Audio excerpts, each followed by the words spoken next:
Win up to £25,000. The Community Lottery, a subscription-based lottery that allows you to continue to support good causes that matter.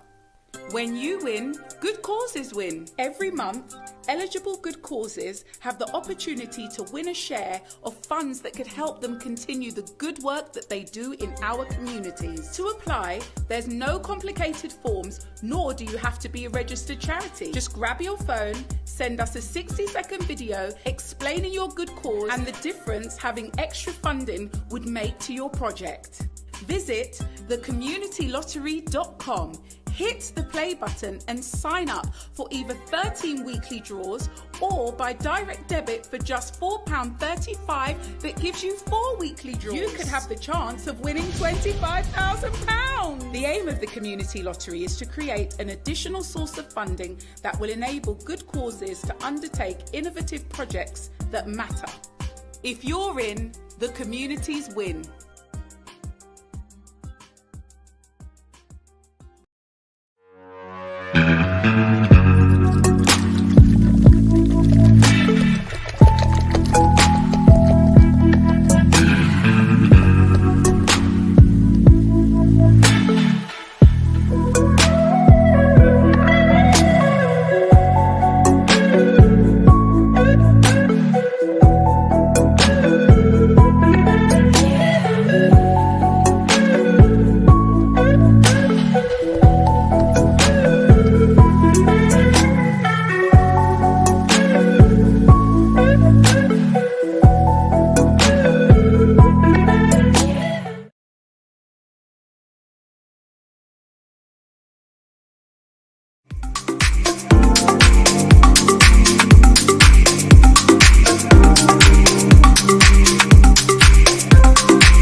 One Love Lottery is a new exciting weekly lottery established to help raise funds for our young people aged 17 to 25 and to generate community wealth in the UK. By playing One Love Lottery for just £1 per ticket, you also stand a chance of winning some amazing prizes, including our jackpot of £25,000 each week. Tickets are available from onelovelottery.co.uk or call 0208 183 1832 for more information. Draws are made every Saturday and you can play as many times as you like. Players must be 16 or over and reside in the UK. Please support One Love Lottery today. United we stand, divided we fall. One love.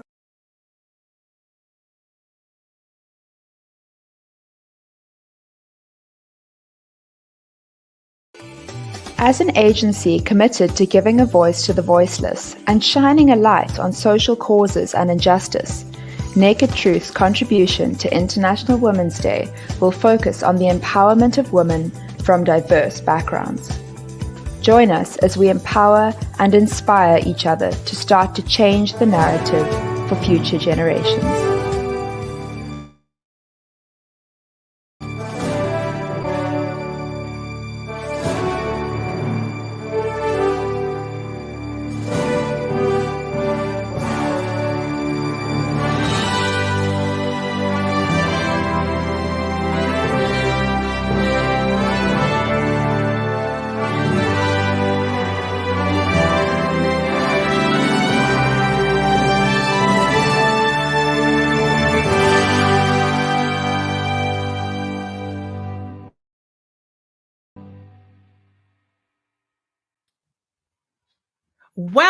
Welcome to International Women's Day. It is here again. It is our annual global moment to celebrate the social, economic, cultural and political accomplishment of women. This year, the theme is #Choose to Challenge, with a call to action for us all to step up and challenge inequality. At Naked Truth Agency, challenges more than just a theme as we continue to be a voice in the fight for the global advancement of gender equality. We #choose to challenge 365 days of the years. Today, we will fuse our ongoing efforts with the global community to celebrate International Women's Day 2021. Thank you for joining Naked Truth Agency as we celebrate female progress. Our event aims to empower women all over the world, especially women of colour, as we discover and implement solutions to the world's most critical problems. There are many International Women's Day events taking place today. So as the founder of Naked Truth, I am so honoured that you have chosen our event to attend. Our event will feature a culturally diverse lineup of empowering, not forgetting our male ally, Andy, who are all passionate about creating change. This event will provide opportunities for you to learn how to make a mindful and meaningful impact. You'll make new connections and gain valuable insight as our speakers share their experiences. Today is about ensuring that you find your voice, untap your potential, acknowledge your worth, and take the table and shine your light brightly. So without further ado, I will hand over to the host for this event, to Claudia Grant. Thank you so much, Diane. I'm looking forward to getting into this. And before I do, I'd like to introduce the phenomenal speakers that we have joining us today. You've heard about some of them already, but we have, first up, we're going to be speaking to Donna Herdsman. Now, Donna is an award-winning professional mentor. She's the chair and a board trustee and a Cherry Blair mentor. We also have Andy Woodfield. He's our male ally joining us today, and he is a global relationship partner at PwC. And Andy leads PwC's relationship with the Foreign, Commonwealth and Development Office, and he's also a regular speaker, usually focusing on strengths-based development, diversity and inclusion. He's also given 2 TEDx talks, and he recently spoke on Gentian's headquarters in New York, so he's well placed to be speaking with us today. You'll also be hearing from Kat Henry. Now, Kat Henry is an award-winning blogger. She's a social media influencer. She's a plus-size model. She's a local radio DJ, a Zumba fitness instructor, and a national and international pageant queen. And she speaks a lot on challenging the stereotypes and misconceptions that people have about women. So again, well placed to be joining the conversation today. Sabrina Bakari, and Sabrina is a British 400-meter athlete and former IAAF World Youth Champion. She's experienced numerous setbacks in her life, including a diagnosis with lupus. She graduated first-class honours in psychology, and her mission now is all about developing self-awareness and helping to improve mental health. Joining us later, straight off her shift, literally, we'll have Dr. Leanne Armitage. She's a junior doctor and also the co-founder of the Armitage Foundation.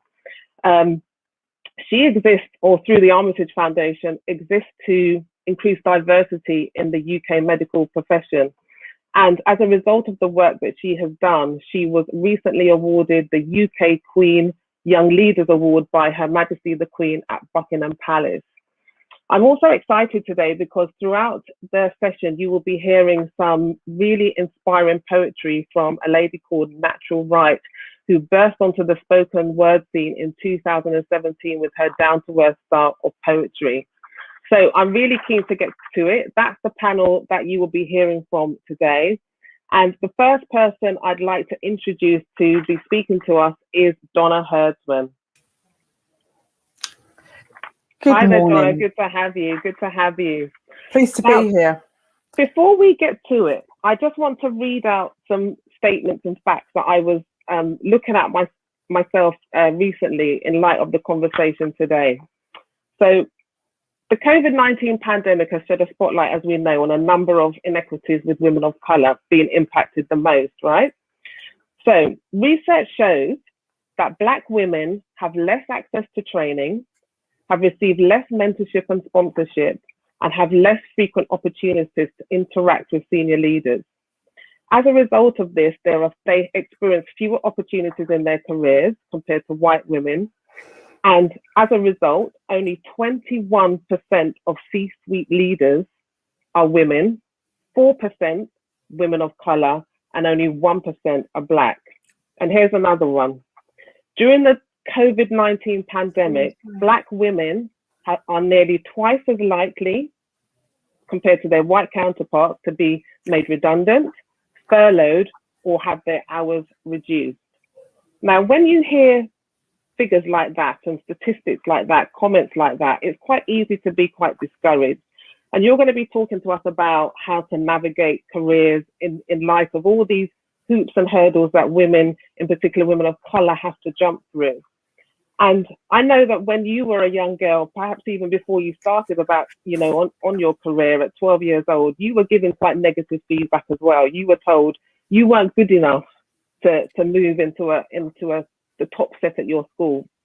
What impact did that have on you going forward, and how did you turn that positive into a negative? Yeah, so I want to make one observation. So great stats, but let's not kid ourselves that that's just because of COVID. So there were challenges even before COVID hit. So the World Economic Forum did a study last year when they looked at equity in pay for women against in America against white men, and found I think it would take 100 years for a Black woman to earn the same as a white male counterpart. For white women, it's going to take about, I think it's about 29 years. And if you're Hispanic, it's even longer. So the disparities have already existed before COVID. And what COVID has done, I think, is layered on another set of challenges that we now have to navigate from a global perspective. Because I think it's quite easy for people to say well, it's all to do with COVID, but it was already, the challenges were already there. And COVID is just going to make things harder. So from my perspective, it just means we have to be even more deliberate in our intent when we talk about equity and equality. And what I found in my career is, unfortunately, you're always going to find people that want to focus on the negative. So actually, the statement that was made to me was not that I wasn't good enough. It was, the statement that was made was because I was Black, I wasn't bright enough, which is very different. So first of all, there was an assumption made about my capability as a Black person to be clever, and therefore my right to be in the top set.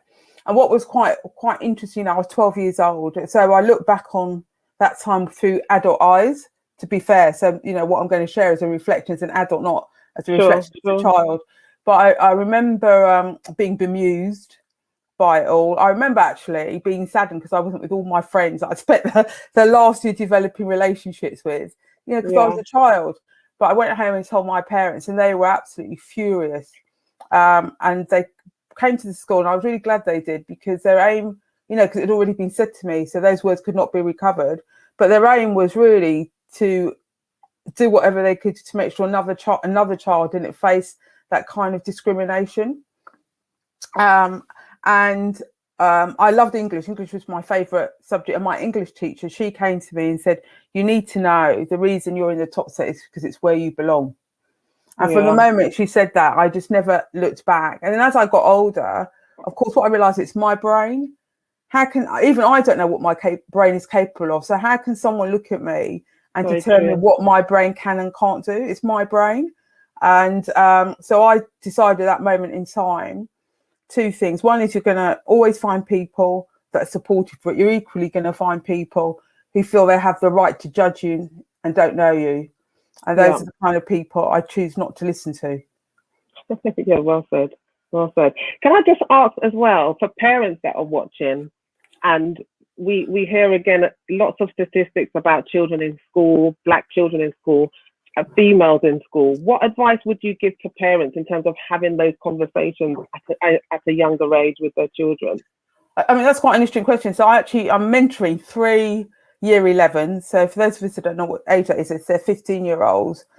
And one of the things I have found to be quite interesting is talking to them about role models. Yeah. So, and I think this is something parents can do. So looking, beyond your parents, I think my parents were my first role models, looking beyond those and finding people who have overcome or who are excelling at what they do, who are happy to share their lived experiences and how they've overcome things, because that can be really, really inspirational. And being prepared to share your lived experiences too. So even yesterday, I think I was having a conversation with my mother about what it was like when she first settled in England. At the time she arrived from Jamaica, of course, it was legal in England not to give anybody that was black a job. So I was, because they didn't change the law till 1965. Yeah. So I was speaking to her about what that experience was like for her, and how did she and my father overcome all those challenges? Because I thought it's really important to understand what it was like for them too, because even though the world's not perfect, I know I'm benefiting from all the investment and the sacrifices they made in order for me to be here today. So I think sharing your lived experience is really helpful, and it can inspire your children. Yeah, that's good. So moving on, and you progressed quite successfully, I would say, throughout your careers. I mean, you've worked with some big brands, PwC, Hewlett-Packard, in and out of the public and private sector. And you progressed quite successfully, into leadership roles, working at top level.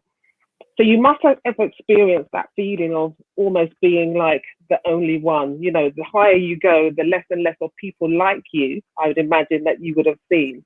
How did that impact your working relationship? Yeah, I think I did reflect, because I know we touched on that before, you and I, before this session today. I think first of all, my parents always brought me up to see people as people, so not to be colorblind, because that's gaslighting, but to know you have good people and you have people that aren't so good. So to try, to spend time getting to know people, and therefore I kind of accepted that I had a right to be in the room. And my mum would say, if you're in the room, it's because you deserve, you've earned the right to be there. So that's always a mantra I take with me. What I found was that lots of people, though, would kind of question why I was there. So they wouldn't come straight out and say, why are you in the room? They would say things like, are you sure you're in the right meeting? Yeah. And you kind of think, well, would I really be here if I wasn't meant to be here? Yeah. Oh, it's really good you're here, Donna. Why don't you take the minutes? Yeah. Can you pour the coffee? So how did you respond to that? It's funny because on the news today, there was a lawyer actually saying exactly the same thing. As a lawyer, she would walk into a room with other lawyers and they would assume she was not the lawyer or the barrister. So what was your response to that? Did you openly challenge, or? It was quite interesting. Oh, sorry, I interrupted. So like when I got asked if I was doing the coffee, I poured a coffee for myself, so I poured a coffee for everybody else. And then I went and sat down, and somebody said, I want another cup. And I said, well, the coffee is on the side. And then they said, you're sitting at the table. I said, yeah, that's right, because I'm in the meeting. So I choose not to get into an argument, because I know I have I'm in the room for a reason. There was one time when I was asked to take minutes and I didn't. I said, I noticed I'm the only woman here. Are you asking me because I'm the only woman? Because if the answer is yes, the answer is no. Yeah. And there was like fallout around the table. I never forget, there's fallout around the table. And I got told, how could I say that? Because I was a junior consultant. And I said that to a partner. I said, but I wanted to know why he was asking me. If he's asking me because I'm the best person for the job, then that's one thing. But if he's asking me because I'm the only woman, then that really isn't on. So I think you have to understand your values. You have to decide when it's appropriate to challenge, right? Because if you challenged it all the time, all those, the quizzing, justifying why you've got the job you've got, justifying why people trust you to do the things they've asked you to do, it's just completely exhausting. And I think I really appreciated this issue of sponsorship and coaching actually when I landed in Mozambique. So I think it's quite, it's quite interesting that people say, well, it's because I live in the UK, but I went to Mozambique where the majority of people actually are black. Mm-hmm. And what I found there was they'd never met a black female British advisor. So when I turned up, I had a similar challenges. You can't be the advisor, I got told, because you're a woman and you're British. Never met an advisor that's a woman. Yeah. All the people that advise us are men. And so what I did was I found someone that had been working there for a couple of years, and I said, can you give me some coaching and mentoring? Can you help me understand some of the cultural norms? And I know this sounds really silly, but one of the cultural norms was if you're serious about business, you have a whiskey and Coke before the evening meeting starts. So I learned, which is, I've got to tell you, I think it's one of the most awful combinations ever, but I taught myself to drink whiskey and Coke, just the one, to show that I was there, and I was there because I was there to do business. So some of those things I've had to learn clearly in my UK career as well. It does sound very isolating though, and also quite exhausting, almost like you're having to not prove yourself or justify yourself, but you're having to, I don't know if you had conversations where you were continually having to self-talk yourself into the point of, I am good enough, I am here in the room. When did you feel that you did belong and that you didn't actually have to exhaust so much effort into that? So I think, sponsorship and mentoring, I think have been fundamental foundations to my success. And what I found was, when the negative voice in me started replicating the negative voices that I'd heard externally, then, my mentors would help me and remind me that I had, if I was in a room, it's because I'd earned the right to be there, because I knew what I was doing. I could excel at my job. I, like everybody else, have development needs, but I was there because they want me to play to my strengths, and I needed to remember what my strengths were. So I also, believe you don't go to work to be loved. So you have to surround yourself with people that love you for who you are. Yeah. And I think once I made that realization that I go to work, I'm with my family and friends, especially my family, because that's where I get my love, then you become less dependent on, I think, being loved at work. What I want to do is to be treated fairly at work. What I want to do is to find, and you only need one person that you can talk to, who's going to be honest and support you, because they want you to do the best that you can do and be the best person that you can be. Absolutely. In the few minutes that we've got left, I want to talk about help, and we're going to be talking about help and allyship later when we talk to Andy. But why do you think it's perhaps more difficult for women to find it challenging for asking for help in their careers, and why is it so important? It's got so I read a study that came out last year, but it's based in 2018, and it kind of resonated with me. So it said, because women tend to be in the minority, first of all, we believe the only people we can truly go and ask for help are other women. So that is a belief I think we have to really put to one side, because I think you can ask anybody for help. It's finding the right people, or right person, men or women, that can guide you. And sometimes you might have to ask one or two or three people before you find one where you really feel that you can be comfortable with them. So you have to put yourself out there. I think networking is absolutely quite critical. Clearly, it's more challenging in times like this. So, for instance, you've got Andy today on the call. I met Andy because somebody else introduced us. I think I was counting up the years, 7 years ago, and we're still friends today. I met Diana, who opened. I met Diana at another event, and we got talking, and here we are. I think it's 5 years later, still talking. So part of it is, and I trust both of them explicitly. So part of it is putting yourself out there, talking to people, finding out what you can do for others as well. So it has to be more than a one-way street. I find lots of people that it's all about them. Oh, can I take time from you? But they don't. And then you say, well, who else are you helping? They're not helping anybody else. So, if we truly want to succeed together, then we have to help each other. And sometimes it doesn't go the way you want it. And for me, you then learn something from that, and you go, you know what, I've learned something today, so I can talk to you about this, but there's no point talking to you about that, and we can move on past and beyond, and it's not a problem. So you have to know yourself, and then you have to take time to know the people that you're speaking to. But often I see where people feel challenged, it's when they go to work and they're looking for love, and they're not going to find it often in work, especially where you are a minority. And what can women do to increase their visibility and use their platform in the workplace? I think the first thing I would say is be yourself.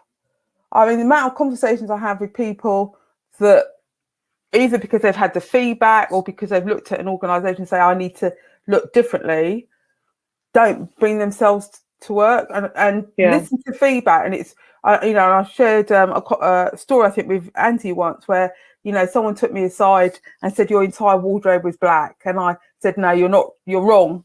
And I went home that night and my entire wardrobe was black, summer, spring, you name it, it's black.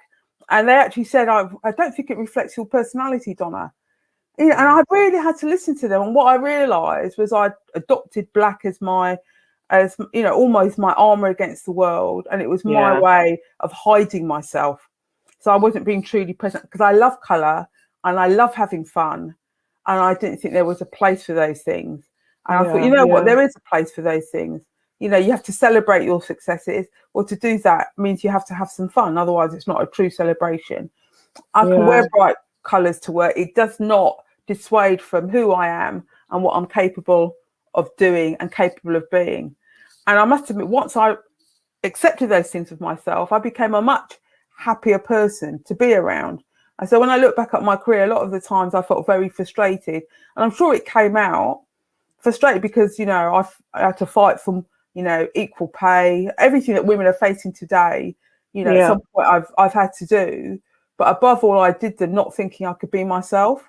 And then once I realised I could be myself, because nobody else rules my brain but me, that was my real understanding, then I became a much happier person in myself. And in some ways, more prepared to challenge, because it's, choose to challenge, more prepared to challenge those that felt they had the right to question me because of my heritage or because I was a black woman, as opposed to question me to understand me, which are two different things. Yeah, I think that's good. You said some really insightful things there, Donna. We could talk for longer if we had more time, but unfortunately we don't. We'll be coming back to you in the panel later, though, towards the end. But thank you so much today. Thank you, Claudia. You're welcome. All right, next up, we'll be hearing some poetry now from Natural Right. Over to you.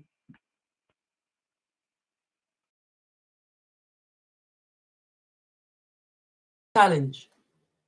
I know a woman's place. Our achievements spread from the physical to the astronomical, to giving birth to the human race.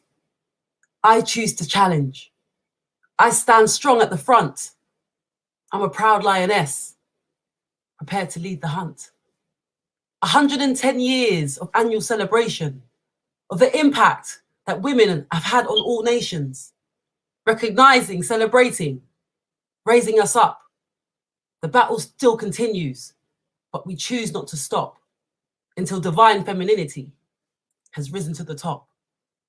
The challenges we have faced to level the playing field, standing up when society says we should yield, giving women options when before they had no choice, helping women to talk when they never had a voice. I'm challenging the stereotypes, stepping out of the box. I choose to color out of the lines, to tick instead of talks. I'm biting back on the bias. I'm biting back on the bias, rebalancing the scale. I choose to challenge until it's a gender balanced world. Thank you. Thank you, that was awesome. Okay, let me welcome now Andy to the stage and to have a chat with him. Is Andy with us? I'm with you. Hi there, how are you, Andy? I'm that was such an amazing poem. I'm was, good. Wasn't it? Yeah, Yep, good. and I'm looking forward to this conversation with you today. Like Donna, you have had a successful career in the corporate world. And for the women that might be joining us today thinking, what is this guy going to, say? What has he got to offer? Well, he's got a lot to say and a lot to offer. And I hope everyone will agree that's watching. So let me just start by saying, obviously, you're a partner in PwC. You've got, a lot of influence there. And we already know diversity, inclusion, and equity in the boardroom. This topic is nothing new. We've been talking about this for a long time. We're making strides, but we're still not there yet. So I guess my first question to you is, how do we look at harnessing the collective experiences and the strengths of diverse women, that it is a maximum benefit to everyone? We always hear that little cliche comment of, their strength and diversity, and if diverse teams can work together, we'll have high performing teams. But we seem to be still having the same conversations. I think the challenge is that the conversation's been going on for way too long, and it's kind of boring. It's like, it's time for action. Like, you have to actually do something. Yeah. And I think that's the big difference, that it's very easy to have conversations. It's very easy for anyone to stand on stage or do a live presentation like this and say great things.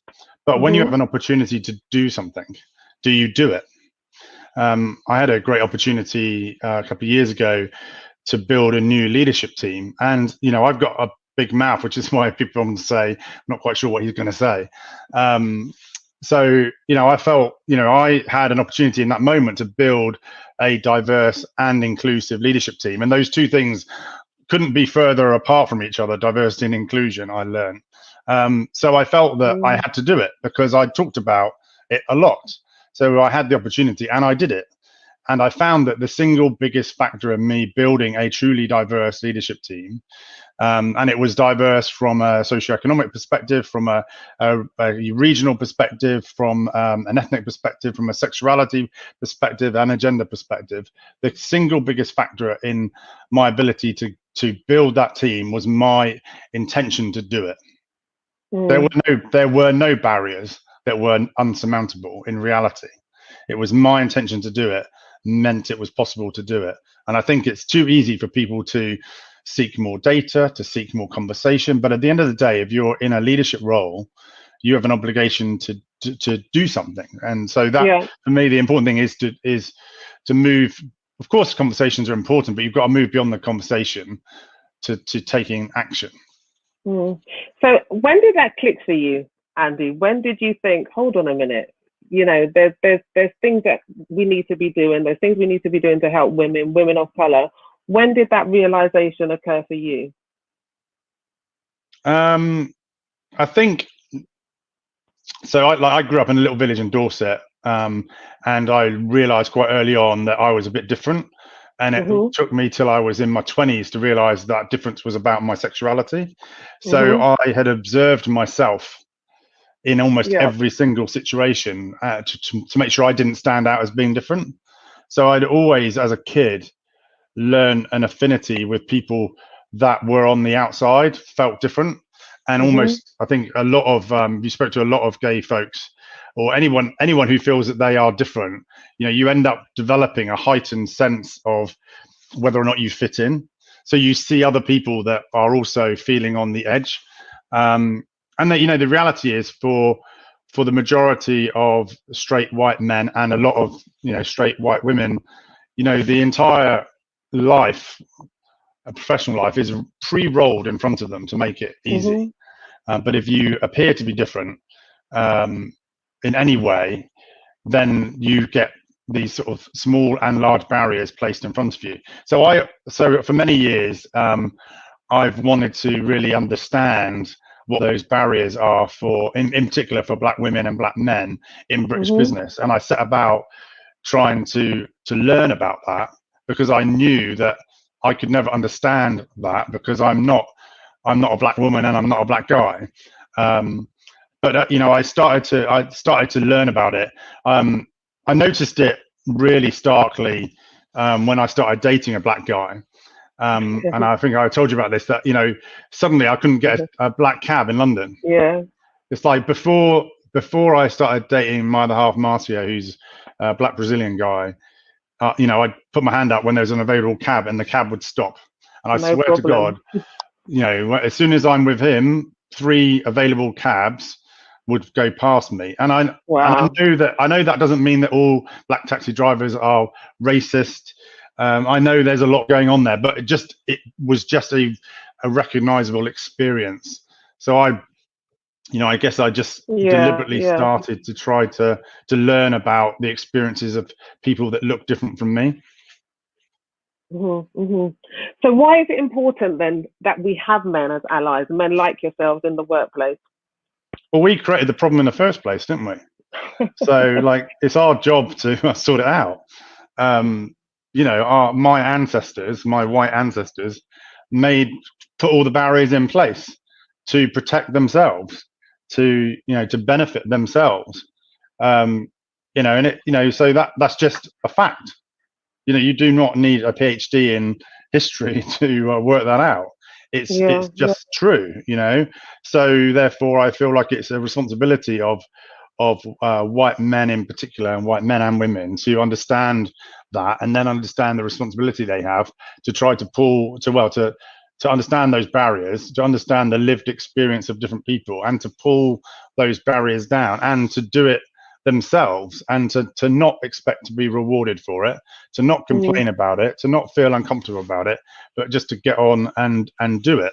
I think for me, there's way too much goes on, which is trying to teach black women in particular how to be better white women, or in fact how to be better white men.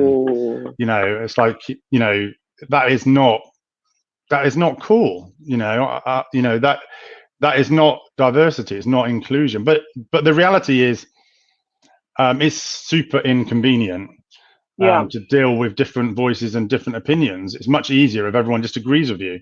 And I pray for the day that people might agree with me a little bit more and make my life a bit easier. But that doesn't help you in a business create, you know, better solutions. It doesn't help you identify risks in your business. But the reality is, it's deeply, deeply inconvenient. Yeah, you've touched on some things there. And my question was going to be, and we've had a question which I'll read in a moment, around how easy then is it, in light of everything you said, to get men on board? The question that's coming again, slightly similar, is how can we make males feel more comfortable in joining these discussions and debates and issues? I kind of know where you're going to go with that one, but I'll let you answer. I just think this is typical privilege speaking, right? Yeah. It's not about your discomfort as a man. It's not about your discomfort as a white person. It's about the structural inequality in our society and the fact that your ancestors built it like that. So suck it up. Get involved and do your bit. It's not your fault you're a man. It's not your fault you're white, but it is your fault if you don't step up and do something about it. So, I mean, I'm like, dry your eyes. You know, this is not time for you to think about yourself.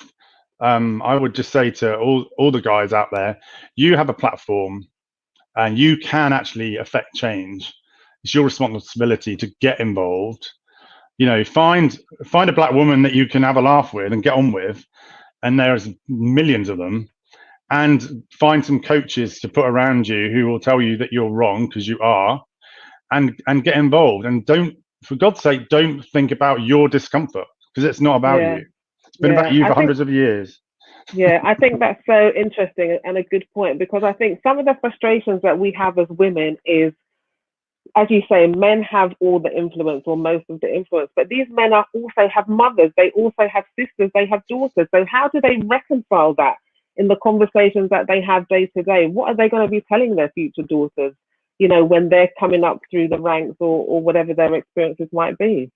I think many people in professional life, including white men, have been taught this amazing ability to switch off their emotional intelligence when they come to work, right? Yeah.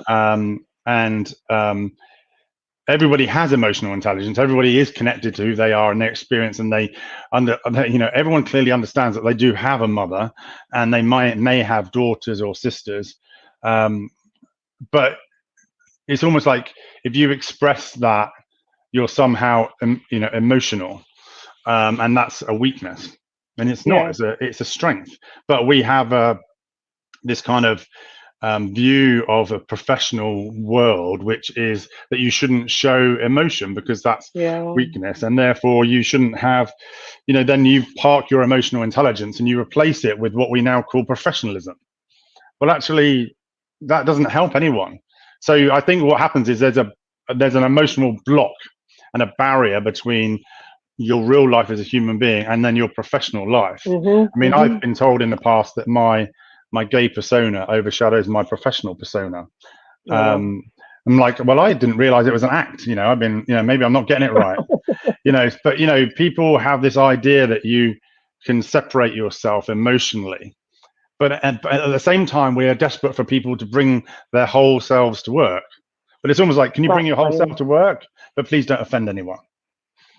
I find that saying so interesting, because I think and that's the thing, I think, especially in businesses, organizations come out with these things, these sound bites that sound good, but really they don't really want you to do it. They don't really want you to bring, or they're not prepared really if you were to bring your whole self to work. I think they've been for a bit of a rude awakening on that one. I mean, we often hear that change, doesn't happen overnight. We've got to be patient. I think a lot of sisters on the call are going to be saying we've got to be patient. We've heard this so many times.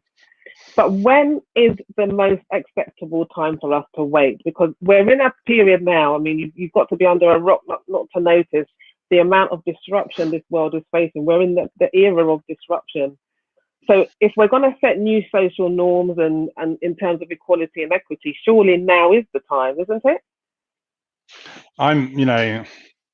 I would forget about being patient. Like, it's boring already. Like, it's time for action. If anyone says, "Oh, yeah, you got to be patient," I'm like, have a word with yourself. It's not time to be patient. It's time to support each other.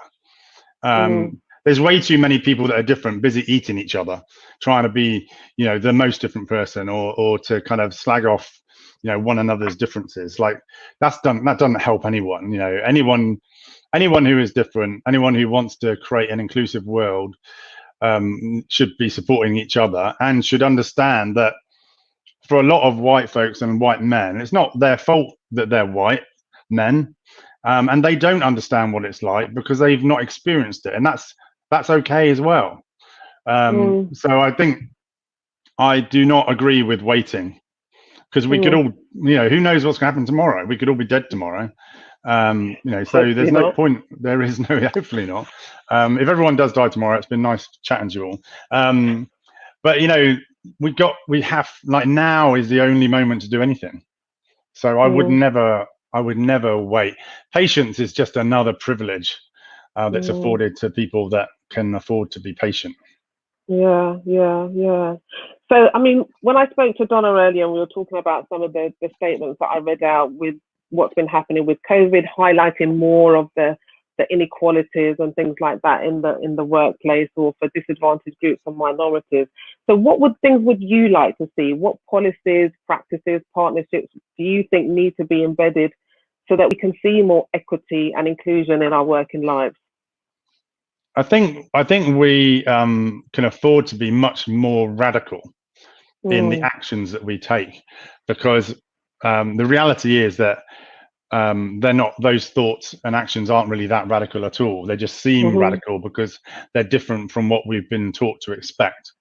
I mean, it's clear from all the research that women from ethnic backgrounds or non-white ethnic backgrounds have been disproportionately affected by COVID. And I think, for me, what I notice is that everybody in business at the moment is very tense and is working very tight and feeling under a lot of pressure, because they don't really know, we don't really know how to balance work and life in this world. We're all of us on back-to-back video calls all day long. I found myself for the first time feeling guilty about having lunch the other day, and I would have never felt in my entire career. Wow. But everybody is feeling tight, I think. And therefore, people are feeling the need to protect themselves. And then people then aren't being as progressive as they ought to be about, being inclusive. They're just trying to survive. So I think everything has unfortunately, I think everything's kind of gone backwards because everyone's just in self-protection. So if you're in the majority and you're in self-protection, you're not going to be stepping out of your comfort zone to help somebody else or support somebody else. So I think in these moments, you've got to do even more to include different voices, to make sure when you're in my world, if you're writing a proposal for a new piece of work, you make sure you've got a diverse team. You don't accept the fact that only white people have been put forward for your project. You ensure that these things happen. And I think in difficult times we need more leadership than ever before, but the reality is you get much more management, and people just manage to the norms. And the norms haven't served us. So we mentioned the questions or the conversations that we need to be having. Do you actually have conversations with other men on this issue in terms of what we can do to get more men as allies? I do, but I feel like I've been doing it for too long, and I feel, sometimes it's like like when you've been in a relationship for a while, you kind of hear the first 3 words of a sentence and you know what's going to be said. And they run the other way. It's like, I wasn't going to say about putting the rubbish out. I wasn't going to say about feeding the dog or picking up whatever's in the garden from the dog. Or I hadn't finished my sentence. I was going to say something else. I think the danger is that many of us have been talking about this for a long time, so people don't listen because they've already decided what you're going to say. It's quite hard, but I think it's interesting, like the choose to challenge hashtag, I think is really interesting, because I think the reality is challenging is really tough because people don't want to hear about it. People, it's not convenient to challenge, and it doesn't always help you. It often singles you out as a pain in the backside, someone who's always causing trouble. But at the end of the day, if you want to sleep at night, you need to know that you've done the right thing, and that means challenging. So, I think it's difficult. I think I just keep at it because I know that my intention is good, and I keep trying to engage other guys in the conversation. I would say it's become more difficult because everyone's kind of got more of a survival focus at the moment from a commercial and business perspective. And I think that's why we're seeing the results in terms of the kind of further exclusion of women and women from different ethnic backgrounds, because the guys that were on their journey to being more inclusive, this has gone off their agenda because they're back in survival mode. And that's the worry, isn't it? Because it's going to take us further back, isn't it? Yeah. And you've got to get, you've got to, I think one has to get beyond the chat. And we were still just starting the chat. We hadn't, a lot of guys were still, busy saying how uncomfortable it was to have these difficult conversations about race. And I'm trying to encourage them to stop talking about themselves. So I think, we had just started the conversation, and what was perceived as difficult conversation, we hadn't got to enough action and enough progressive action. And I think we've gone back to needing to start the conversation again. It's just I find it very frustrating, which is why, I think the hashtag choose to challenge is interesting, but it's really bloody hard. You can step up in a world where your role is more at risk than ever before and be seen to be a problem because you're not just pulling the whole business forward, and that's somebody else's job. Surely that's HR's job. Yeah, so that's interesting what you say there, because you're talking about how difficult it is to challenge and how we must choose to challenge. But then you earlier you mentioned being radical, and we need radical action. What does radical look like to you? Well, I always thought, if you wanted to, for example, I'm just going to be shot at in a minute, but if you wanted to promote more female partners in a firm like PwC, why don't you have 2 years where you only promote female partners? So why don't you just let the men wait 2 years? Because you can be sure the women have waited for plenty of time, and you often find that the women just aren't. She's not quite ready. Is normally a term that's often used. You can damn sure the men are always ready, but some of the women are just not quite ready. And the reality is that they're not quite ready for a process that was actually really designed for men. So I mean, I think we have to do more radical things. So, I mean, I made sure that in a previous role that because I had so many white men and women in my bit of the business, in terms of external recruitment, I only had BME shortlists for external recruitment, because I had enough white candidates internally who would also be allowed to go for those roles. But from an external recruitment perspective, I only had BME candidates. I didn't seek so I didn't seek white candidates externally at all. So I handpicked BME candidates, and then I made sure they were well supported to navigate their way into the firm, so that they had a fighting chance against a system which was predominantly going to support what it had always seen before. And I think, were you doing that in isolation? Is that something you were doing in isolation, or? Well, I think, you know, as if you're a hiring manager, you have to make some decisions like that. I wasn't aware of others doing the same thing, to answer your question, but I do think everyone has to step up and make what can feel like difficult radical decisions. I mean, I can't tell you how many people told me that was impossible. You can't do that. I'm like, well, can we find, you know, apart from finding the million reasons why I can't do it, can we find the reason why I can do it? Just even if there's just one reason. You know, so there are lots of things, I think, around recruitment, mobilizing teams, making sure you have fair allocation to work. So we've done some really good stuff within PwC to really embed fair allocation of work. I see there's a ticker on positive discrimination. I mean, I struggle not to run at people with my hands like this when someone says that.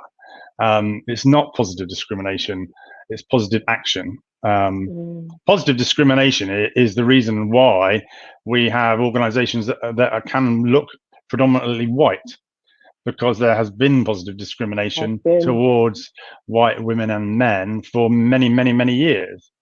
So no, I mean, I must say my biggest fear is that organizations are becoming very diverse looking, but you can only really succeed if you behave like a white man. And that's, I think, a bigger problem for us coming up. Although I do think, you know, all of our efforts in terms of trying to have more diverse looking workforces have also been dramatically set back by COVID. But, you know, my fear is that we all end up with diverse looking organizations, but you're going to have to behave like a straight white man to progress in that organization. Okay. We're going to have to leave it there, but I'm glad we're going to come back to you later for the panel. You said some interesting things there, and it seems like somebody or people need to be prepared to go out on a limb on this, to take risks. Absolutely. And history actually does say that is the case, and we do need more men like you. I think that is clear, and that has also come up in some of the comments that we've had. So thank you for having that discussion. Thank you for being our allies, and we'll catch up again later. Thank you. Thanks, Andy. Okay, I'm going to have another poem now by Natural Rights. This poem is called Allies. The saying says, stand by your man. And part of the struggle has always been balancing this hand. Well, we've been standing up for our rights, and liberating women is still our fight. But haven't women always stood by men? Some would say those are the roles we should return to again. Well, I'd like to address the men. Those who have stopped to hear our cries, those that gave an ear to listen, as without you, we would not be able to change our position. So let's say thank you to those that helped to action change, to change the narrative and turn the page. Those who came forward to give us a hand so we could walk on that platform and make our stand. We're CEOs. You see me equally, objectively. Team equals accumulating momentum, velocity. It happens when there's true camaraderie, reciprocity, recognizing each other's values and skills. They're the ones that held open the doors so we could keep up our campaigns, the ones that voted yes to the legislation and bills, seeing past the flesh and the sass to the core. But I'm not just a woman, I'm so much more. Though our sexes are not the same, You see me as a true competitor in the game, disregarding patriarchy and misogyny. You see my strength, my drive, and my quality. You respect and admire. You acknowledge me. You can separate the men from the boys, because real men are our allies. Thank you. Thank you. I love that. Real men are our allies. Okay, we are going to be moving on to talk to Kat Henry now. Kat is, as I said, she does a multitude of things. Is Kat joining me? There she is. Hi. How are you? I'm fine, looking thank forward you. How are to talking to you. I'm good, thank you. Because you have done so much. I know we spoke before earlier, and you taught me through so much. So before we get into it and I start asking questions and things, just give us a brief summary of your life experiences that have got you to where you are now, especially in terms of driving all of those assumptions and misconceptions that you do around women of color, because you've had quite an eventful life. I have. I was born into a single parent family. My dad left when I was quite young, so my mum was like my main driving force. I actually fell pregnant at the age of 16, and I was actually left by my daughter's dad when I was 7 months pregnant. At the age of 17, having a baby, I was having to deal with puberty as well as being a mum, and I was actually forced into going back to work when my daughter was just 6 months old. So I had no choice but to go into full-time work and not really be a parent. My mum had to look after my daughter full-time whilst I went back into a full-time job. And I struggled, I'll be honest, being a 17-year-old woman who didn't really know anything about being a mum or even being a woman. It was hard enough to try and raise another child and raise a child and bring that child up in a rounded way. I went into corporate world. I have worked ever since my daughter was 6 months old, all the way up until last month, where I fell victim to being made redundant by part of COVID. I have been I've struggled with my own self-worth, my own confidence, and all kinds of things all the way through my life. I was sexually assaulted by my stepfather when I was a child. I've had various different, I've had struggles with eating disorders. I'm a denture wearer. I was born with a calcium deficiency, which would banana and my teeth would break. And I've actually had severe dental phobia all my life. So I grew up with like broken teeth and like half broken teeth and like missing gaps and all sorts of stuff. And it really affected my self-confidence to the point that I would talk and I'd be like this and I'd laugh behind my hands. And it was soul destroying. I was such a shell of the person that I am today. And actually the pivotal point for me was there was one point when I had to I actually was in Nando's and I broke my front tooth. And as much as I was afraid and I was addicted to over-the-counter medication to try and like deal with like pain and abscesses that were always in my mouth, I had to take action and I had to make a change for myself. And that change basically meant that I had 16 teeth removed from my mouth and or roots, and I'm now a denture wearer. So this is a denture, and I'm only 37 years old, and people kind of sort of say like, aren't you embarrassed to say you're a denture wearer? And I'm like, no. Regaining my smile rebuilt my life. It gave me purpose. It gave me the confidence that I never had.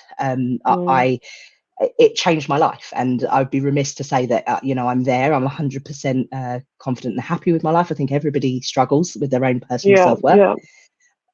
But essentially, if I didn't have that, I didn't do that, I would not have gone on to do all of the fantastic things that I have. So I've won both a national and an international pageant title.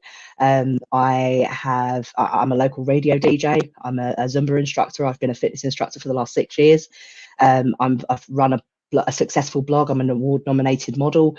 Award-winning model. I've done all kinds of things, but I wouldn't have done any of that had I not had that little injection of confidence, which came from doing something that I absolutely abhorred and something I was so fearful of, to actually make a positive change in my own life. And I've noticed that Amazing. has had a really big insightful change to other people. I spend a lot of my time mentoring, and do like positive speaking, guest speaking at events to try and empower other women and men to find happiness and confidence in their own skin. And I think, being a plus size woman, I'm up against diversity from every angle, especially within the fitness industry. For somebody of my size and my colour, to be standing up in a room of people who are expecting you to teach them to be healthy and fit, and you automatically look at me and say, well, she's not an embodiment of fitness. I'm already up against adversity. I'm a woman. I'm a woman of colour. I'm a fat woman. There's a whole different level. There's so many you're different well levels. placed then to be speaking with us today, which is why you're here. So you mentioned being comfortable in your own skin, and I think this is something a lot of women struggle with. How did you get to that place where you felt comfortable with who you are?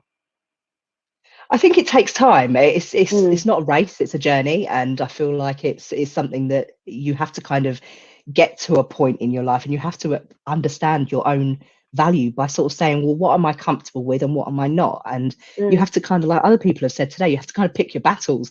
You can constantly be fighting with your own person and looking at the mirror and picking yourself apart, or you can accept that actually this vessel, this body that you live in, there are parts of it that you may not like, but there are fantastic parts of it that you disregard because you're so confident, you're so focused on the negatives.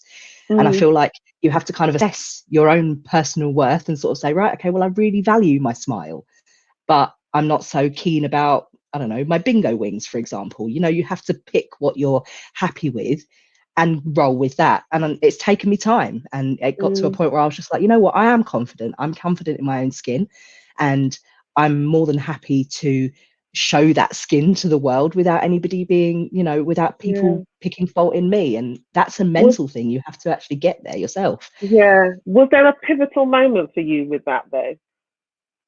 It was probably my teeth. It was having that ability to sort of take back my life and regain my smile, because that was such a big thing for me. Having that change allowed me to kind of step into things that I never thought I was worthy of. I started bringing myself to the table when I would have actually hidden myself behind the table, being like, no, that's not for me. As much as I needed to have that confidence burst, and regaining my smile gave me that. So for me, that was it, I think. Yeah. And what helps you in terms of your confidence levels and just being so motivated?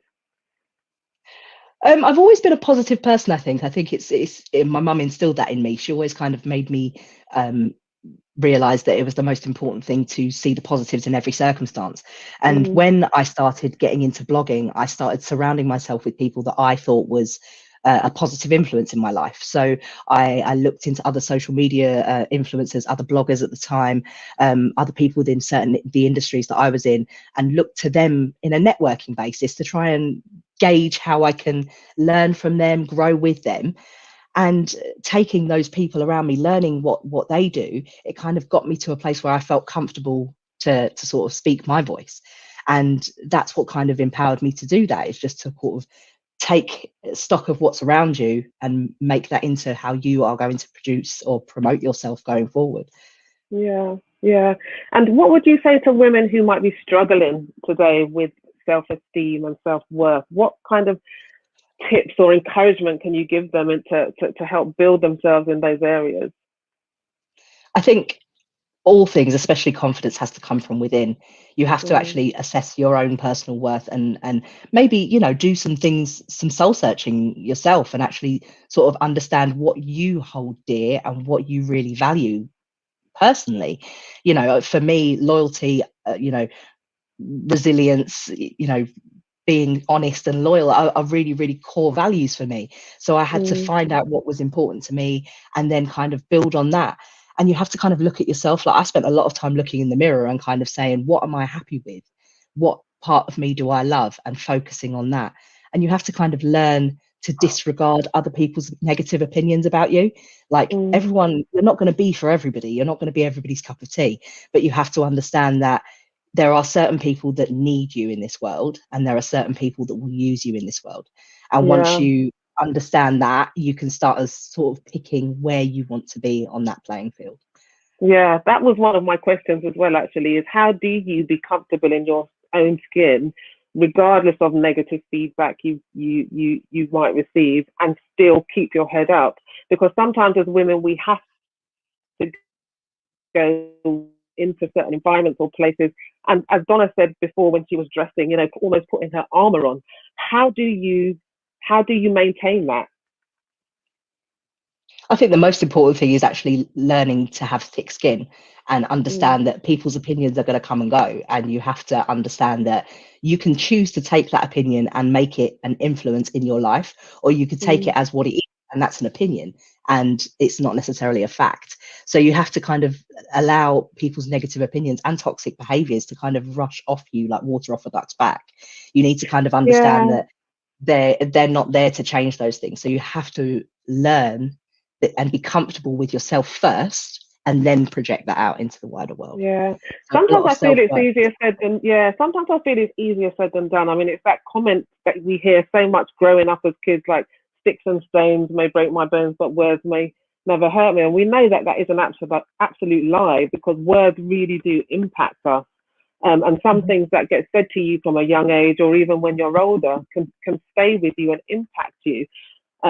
So it's like, I guess what you're saying is finding a way that these things don't actually define who we are. But in terms of being really practical, what are the practical things that we can do as women with those issues? I would definitely surround yourself with people who make you feel positive. You don't want to be around people that drag you down, especially in this world of social media. I spend most of my life in social media world. If you're getting negative comments from strangers, then you need to find a way to just block and move on. There are always going to be keyboard warriors. There's always going to be trolls. Just disregard them. They are doing it because they have a very sad and lonely life, and they're trying to project their own views through behind keyboards. So you have to kind of detach from that, and that is a physical thing. Block them. If you find a comment that doesn't work for you or it doesn't serve you, delete it, block it, move on. If it doesn't serve you, don't worry about it. That's like one of my biggest mottos in life. Yeah, I think it's good, especially with this whole thing of FOMO that people experience now, that if they're not part of something or in something, but I guess it's being content in yourself and who you are is what you're saying. We've had a question come in the chat that I'd like to ask you about how important it is to have female role models of color. What are your views on that? It's fundamental. It has to happen. Like it's something that I feel like Andy said, now is the time to speak up. It's not time to sit down and like let that pass. It's time to find positive female role models, especially women of color, especially now with after the whole Black Lives Matter movement. That's not something that's new. That's something that's been going on for thousands of years, and we've been fighting. But together we are stronger. If we amplify each other's voices, we will become loud enough to make that positive change. And you have to start by having pivotal key role models, and those people should be people that women can look up to. And I think that's really important. You should be holding yourself in a regard that any young person can look up at that person and say, I want to be like that person, not because of how they look, but because of how they are inside, because those core values are the most important things. Absolutely. I love what you said there about amplifying women's voices. And Andy's made a comment of, at the end of it, it's nobody else's business what other people think. It's none of your business. Another question that we've had is, do you feel that plus size women are represented enough in the media? No, not at all. If you had asked me this 5 years ago, I would have said definitely not. Do I still feel the same now? I feel like we have made huge inroads, but we're not there. Like if you look at the US in comparison to the UK in terms of plus size representation, the plus size representation, especially of women and even men, is leaps and bounds ahead of us in the US than it is here. And that is probably down to the fact that the people are of a larger shape and size in the US, so you need that representation. We need it just as much. And it's very necessary to show. I think it is necessary to have representation of all shapes, sizes, ethnicities. It needs to be everything. It should be equal representation for all, and that's not segregating plus size people and amplifying them only. It should be, everybody should be on a level playing field. And that's when true equality and diversity and inclusivity happens. All of those things have to be equal for them to actually physically happen in society. And unfortunately, that's not there yet. Yeah, and what do you think needs to be done to encourage women to go for those roles and to pursue those careers so that they are more visible? Because I think one thing with men, and Andy, I think, touched on this, is that men, they're very good at sort of tapping themselves on the back and going for jobs. If they see a job description, if they meet 3 out of 10 of the criteria, they'll apply. They don't think anything of the 7 that they don't. Whereas a woman, no, I don't meet number 4, I don't meet number 7. Okay, I've got to go on a course, I've got to work, I've got to do this. What is it that we need to do to know? What is it that you can say, rather, to encourage women that they are good enough, they are brilliant now to be able to go for these roles? I think there's one thing that somebody once told me, and it was actually by a man, so I don't know whether or not this is valid, but dive in. No, you are nothing ready, ever happens. Yeah, no one ever looks back on their life and regrets doing something, but they will forever regret not doing it. So I think it's really important that you just try, and you're not going to lose anything by trying, and you don't. No progress comes out of your comfort zone. You have to step outside of that comfort zone to actually achieve. And I'm a firm believer in there's enough space in this world for everybody to achieve success. There's so many of us doing exactly the same thing, but it doesn't mean that our light shines any brighter than anybody else's. And I really don't understand this competition thing. Like, there's so many, especially women, we're so competitive, but there is much more power in supporting each other and understanding all on this journey together. We don't need to be in competition with each other. We all have a valid point to say. Yeah. So that was actually my next question, because I feel that as women, we perhaps don't celebrate women enough, especially women of color. I don't know if it's this thing like a scarcity mindset that if I've made it, that's it. There's not enough for anybody else to make it too. So we kind of close down, shut up shop. Okay, I've made it here and that's it, I'm going to get on with it, rather than celebrate each other, bring each other up when we reach certain heights. Why is it that we're not doing that? What can we do more to make sure that we start to engage in that sort of activity? I think it has to just start from you. I mean, I've always done it. I've been this sort of person that, probably only to my own detriment, really, where I will support other people, but they don't do it back. And I've learned the hard way. I feel like, but has that changed the way that I do things? No. If I see my sister doing something, I want to promote that. Is it exactly the same as what I'm doing? Yes. But does that mean that I shouldn't be promoting her? No. We need to support each other. We have to be our own individual cheerleaders and their cheerleaders. There's no point just harping on your own horn. Get up and support your friends. Small businesses. I can't, I'm a small business, I'm an entrepreneur myself. I see people recommending free things on like social media, and I'm sitting there thinking, I do a service. You guys aren't recommending my service. Why are you not buying from your friends and supporting the people whose businesses you see on Facebook? These are your friends, guys, your family. Do that, support each other. There is enough space to succeed. We don't have to be in competition. Yeah, absolutely agree with that. Another question that's come up in the chat is around body positivity in schools. Do you think this is something that should be taught, especially to our young children? We see so much in the media about how women are supposed to be portrayed, the whole slim, size 0, that kind of thing. Do we need to do more to promote that? I think, yes, I do. I think we need to. Children, especially in social media world, are accessing, they have access to things which could be deemed as negative from a very, very young age, especially in this iPad culture where we just throw them in front of the TV or in front of an iPad to try and keep them busy as children. I spent doing pageantry as a Miss Great Britain finalist. I spent a lot of time going and into like girl guides groups and talking to like young girls about how to be more confident in their own skin and getting them, actively involved in things like, getting them up and talking about like positive affirmations, complimenting each other, doing things that you probably wouldn't do and you don't get taught in school. And I think those things are really important. You can't love yourself if you're not able to love, you can't love other people if you're not able to love yourself first. So you have to kind of really take that back to basics and say, what, give me something that you feel good about, and help and pick something about your friend that you're confident that you love. And just breeding that from in young, like preteens, is really important. Like, they have to be taught that everybody comes in a different shape and size, and it's not that we all have to fit into a specific mold. Uniqueness is the most, pivotal thing in this world. If everybody was exactly the same, life would be so boring. So, we have to celebrate each other for our uniqueness and our individuality. I think that's the most important thing. Yeah, absolutely.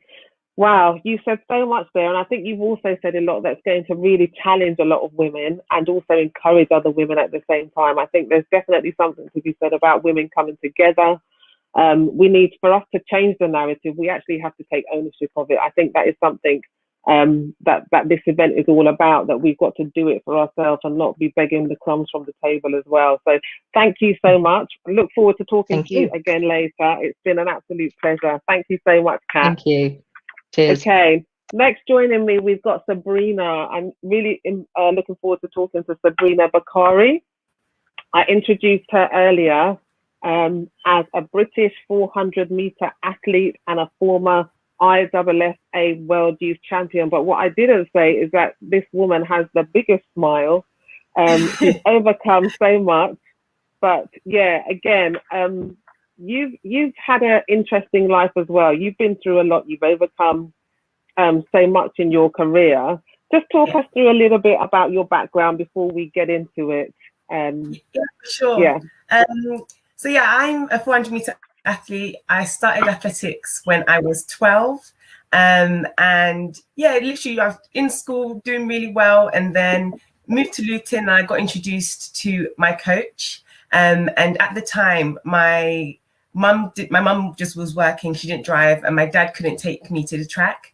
And so my school were really good, and they actually paid for my taxis twice a week to the training facility, just in order so I could train. So they kind of saw something in me really good for them.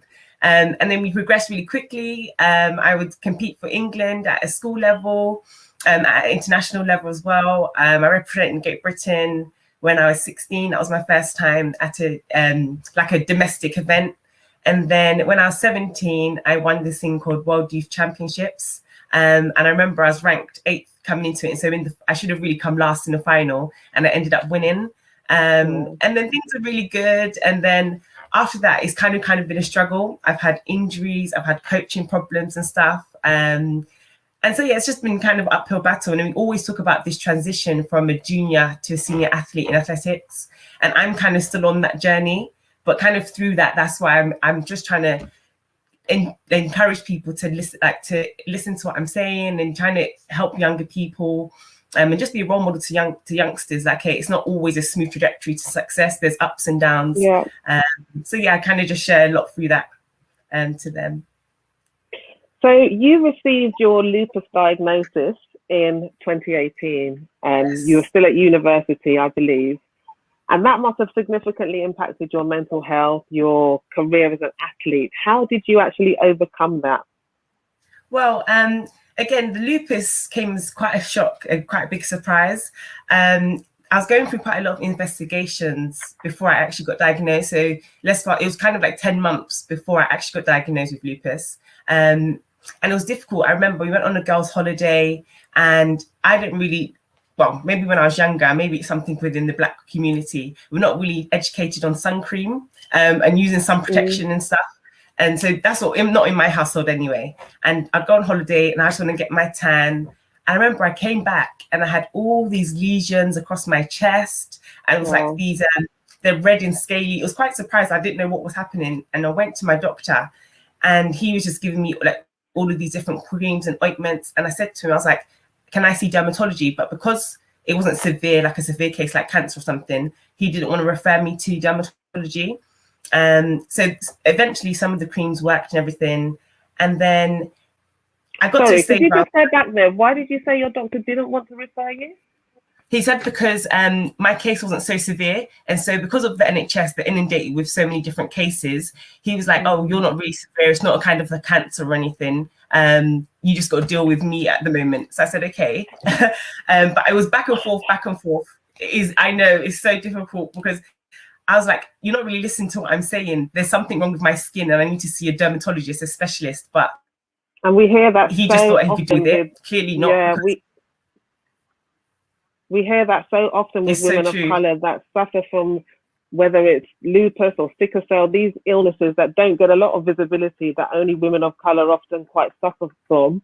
We see the statistics that women are 5 times more likely to die in childbirth, but because a lot of the time we don't get listened to, or they think that we're so strong enough that we can actually deal with these issues. Yes, and you're now saying that was your experience. Yeah, 100%. And I recently did like a little interview with my friend for Black Ballad UK, and we was talking about that Black women were 3 times more likely to die compared to like our white counterparts, like to our white females. And so I think it's sometimes this strong Black women stereotype. That's what, and I don't want to say this, but I might play into it myself. I don't consider myself as vulnerable. I'm athlete as well, so I always consider myself as strong. And so when I'm going through these issues, I'm in pain, I've got some problems, I feel like maybe I don't exhaust these resources because I haven't got a severe problem. But I need to remember, Sabrina, like, you're still in discomfort, you're still in pain, and my thing is more important is to deal with. And so got diagnosed eventually 10 months later, and again, big shock. No one in my family has lupus. I've heard of it before. I knew it was an autoimmune disease, but I just didn't realize like really what it meant for me in terms of my athletics, in terms of my training. And for me, mine's a cutaneous lupus. And so it affects my skin and sun exposed areas. I don't get like the fatigue and the muscle pain, which is really lucky. However, I've recently had just a new problem, and I haven't been able to run for the past 6 to 8 weeks. And it's directly affecting the back of my heels. And so it's kind of like an extreme eczema. It's autoimmune related, and I can't wear shoes and I can't wear trainers. And so it was again, the back and forth with the dermatology department and saying to them, I'm an athlete, I can't run, this is affecting my mental health. And I really had to find myself pushing this mental health card. It was true, but I really had to exaggerate it just so they could listen to what I'm saying. So again, it's all feeding into that kind of... That's just not acceptable. No, it isn't. It really isn't. So yeah, it's just one of them ones where it's funny because I'm an athlete and I think I've had injuries and stuff before, which has kind of prepped me to deal with adversity. And it's just another thing I had to deal with. When I got diagnosed, I was still racing. I had an indoor season that year, and I had a race 2 weeks later. And so I didn't want to spend too much time on something I couldn't control. At the time, the doctors were on job and they were doing like the things that were necessary. So I just said, okay, Sabrina, I've got races to deal with. I've got my final year exams. I've got my dissertation. I've got things to juggle and balance. I can only control what I can control. And so, yeah, it was just, again, another thing I had to navigate my way through. And yeah, it was kind of like preparation really I've had throughout my career with being injured and stuff that's allowed me to see a challenge and say, okay, it's an obstacle, but it's not something that's going to stop me forever. I can overcome this in some way. Yeah. So, for example, you potentially should be going to, well, it would have been last year, but it's now this year, Tokyo 2021. But that's not going to happen for you because of injury and setbacks and things like that. So how have you become more resilient? I mean, in terms of giving practical advice to the women that are listening today, what advice would you give them that you took on board? Oh, I would say big thing is self-talk. I'm a big believer in positive self-talk. One of my favorite mantras that I live by is mind over matter. And I have that tattooed across my right shoulder. And basically it's just, for me, I believe that everything begins and ends with the mind. And so whatever you put your mind to, you can achieve it. And it just takes a bit of self-belief and hard work. Another thing I've built with resilience, again, it's like, as an athlete, I was doing really well at a moment in time. And then some of my peers, I got injured and stuff. And so some of my peers really did really good things. And I was jealous, I was envious. And I was always checking in with myself, like, this is unhealthy emotion, Sabrina. Like, this isn't good for me to be feeling this kind of energy. And so one thing I do remember, I was like, I'm not a mind reader, and I think we touched on this. I think Kat mentioned it as well. Like, people's opinions aren't facts about you. And because we're not mind readers, I always say this, like, it's a redundant task. We always try to figure out what X, Y, and Z is thinking, but you'll never get there. We can't read their minds. We're not magicians. It's not, it's not going to happen. And so I feel like you shouldn't waste time and exerting energy on something that you can't do. So yeah, they're my biggest thing, is just mind over matter. Try not to be a mind reader, and the only opinion that really matters is that of yourself, to be honest. And so as long as you're good and you're happy within yourself, it really doesn't matter, because people aren't going to be happy regardless. And so just do what makes you happy, and just that's it. Run your own race, basically. Yeah, that's it, honestly. Okay. We've got a couple of questions coming through that I'd like to just put through you, similar to the resilient question, I guess. What advice would you give to those watching about pushing through and overcoming? And how can you protect? What are the ways to protect your mental health? Okay, so the push through advice for one is similar things. Is just, I'm a big believer in mantras and quotes and self-talk. And so one thing I practically do, where I sleep, my cupboard's right in front of me, and I've got 3 quotes. And the first one, it says, "The choice is always mine." And that's a reminder to myself that I can always do whatever I need to do, but it's always my choice at the end of the day. I know sometimes we feel like we can't, you can always, for example, with this pandemic, we didn't know this pandemic was happening, but I can choose how I respond to it. I can choose how I respond to certain situations. And so that's one of my, thank you. And I guess you see that bang as soon as you wake up in the morning, right? Oh, 100%. The first thing I do, so I open my curtains, the light is shining, and I read them 3 things. Without fail, I do it. And it's just a daily reminder, you know, when you see it, that's like power. Like, it is like where there is a lot of power in visualization and stuff. And so excuses are valid. So what is another thing that I remind myself? I can make all the excuses in the world. And to be honest, they're all going to be correct, but it's up to me to decide what excuses, right?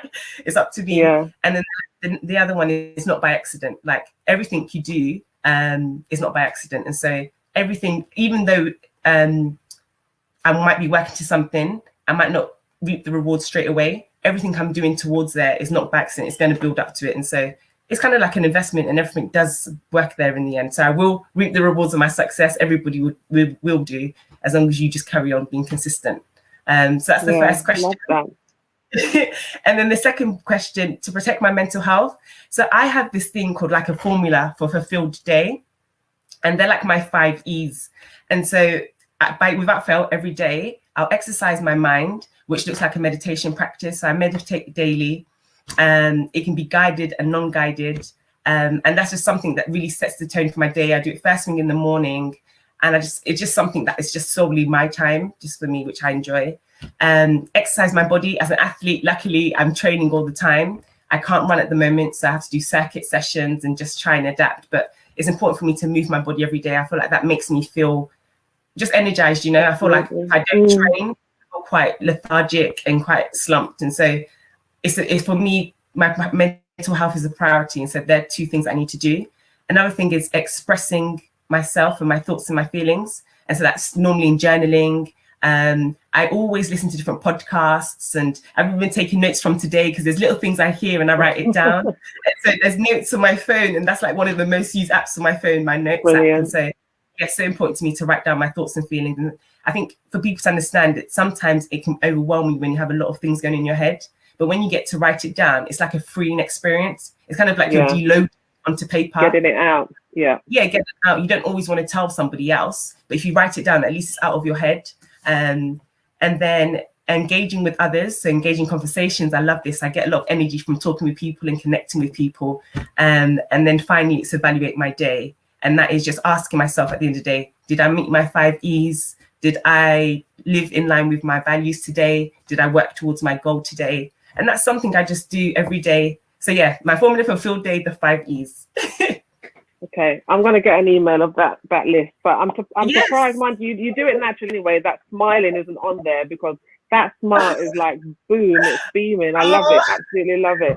You talk so much about mindfulness and meditation and minimalization, yeah? How did you actually start to develop your own self-awareness in that area? Because I would imagine as an athlete, there's a lot of sports psychology and things that go on behind the scenes with your training and things like that. Yeah. But how did you develop that? And also, most importantly, why has it been so important for you to share it with other people? Because you've got this whole mindfully thing that we haven't spoken about yet. So perhaps that's a good introduction for you to speak about that as well. Yeah, definitely. So I studied psychology at university. And I just think maybe and then being an athlete as well. And when I went to uni, I was this world champion and then expecting things to go that way. And they really didn't. And so I feel like a lot of things were happening at once. And I was stressed out. And it was my final year of university and a guest lecturer came in and she came in to talk about mindfulness. And I had never heard of mindfulness before that. And she literally said, mindfulness is a way to improve your quality of life without making any significant outward changes. I was like, wow, this sounds amazing. And that line alone sold it to me. So I was like, okay, what is this mindfulness thing? Let me try it. Again, like I said, I was injured. I was struggling with just performing well. I had poaching problems. I just got diagnosed with lupus. I had my final year exams. And so there was a lot of things going on. I said, I was quite stressed. I said, this mindfulness thing seems like it's going to work. Let me do it. I'll be completely honest with you guys. I downloaded the app and I'll just meditate for a minute. And that minute felt like the longest minute of my life. And I said, I was like, Sabrina, I'm wasting time here. I was like, I need to go and revise. So I'll be honest, it lasted a week and then I stopped meditating. And it wasn't until I moved back home. So I've graduated now. I moved back home and I was in better space. Like it was just a better environment for me to be happy. And I really decided, okay, let me try this mindfulness. Let me give it a proper go. And I've been meditating every day since the last 2 years. And I'd say it's changed my life for the better. And I'm so honest. And so that's why I really want to encourage people to just learn to be more mindful. And the main thing is because I think we forget the present moment is the only moment we have. And so I always say that you can only operate from the present moment. The past is gone and the future is yet to come. And so I feel like we shouldn't exert our energy and time on things that have been, are yet to be here. The moment here is the best moment we've got. And so that's what mindfulness really taught me, is about paying attention, living in the present moment. And also there's so much joy in everyday life that we forget. And so hearing the birds singing is actually quite a joyful thing to hear. And we sometimes get, I'm going back and forth, but I'll get there.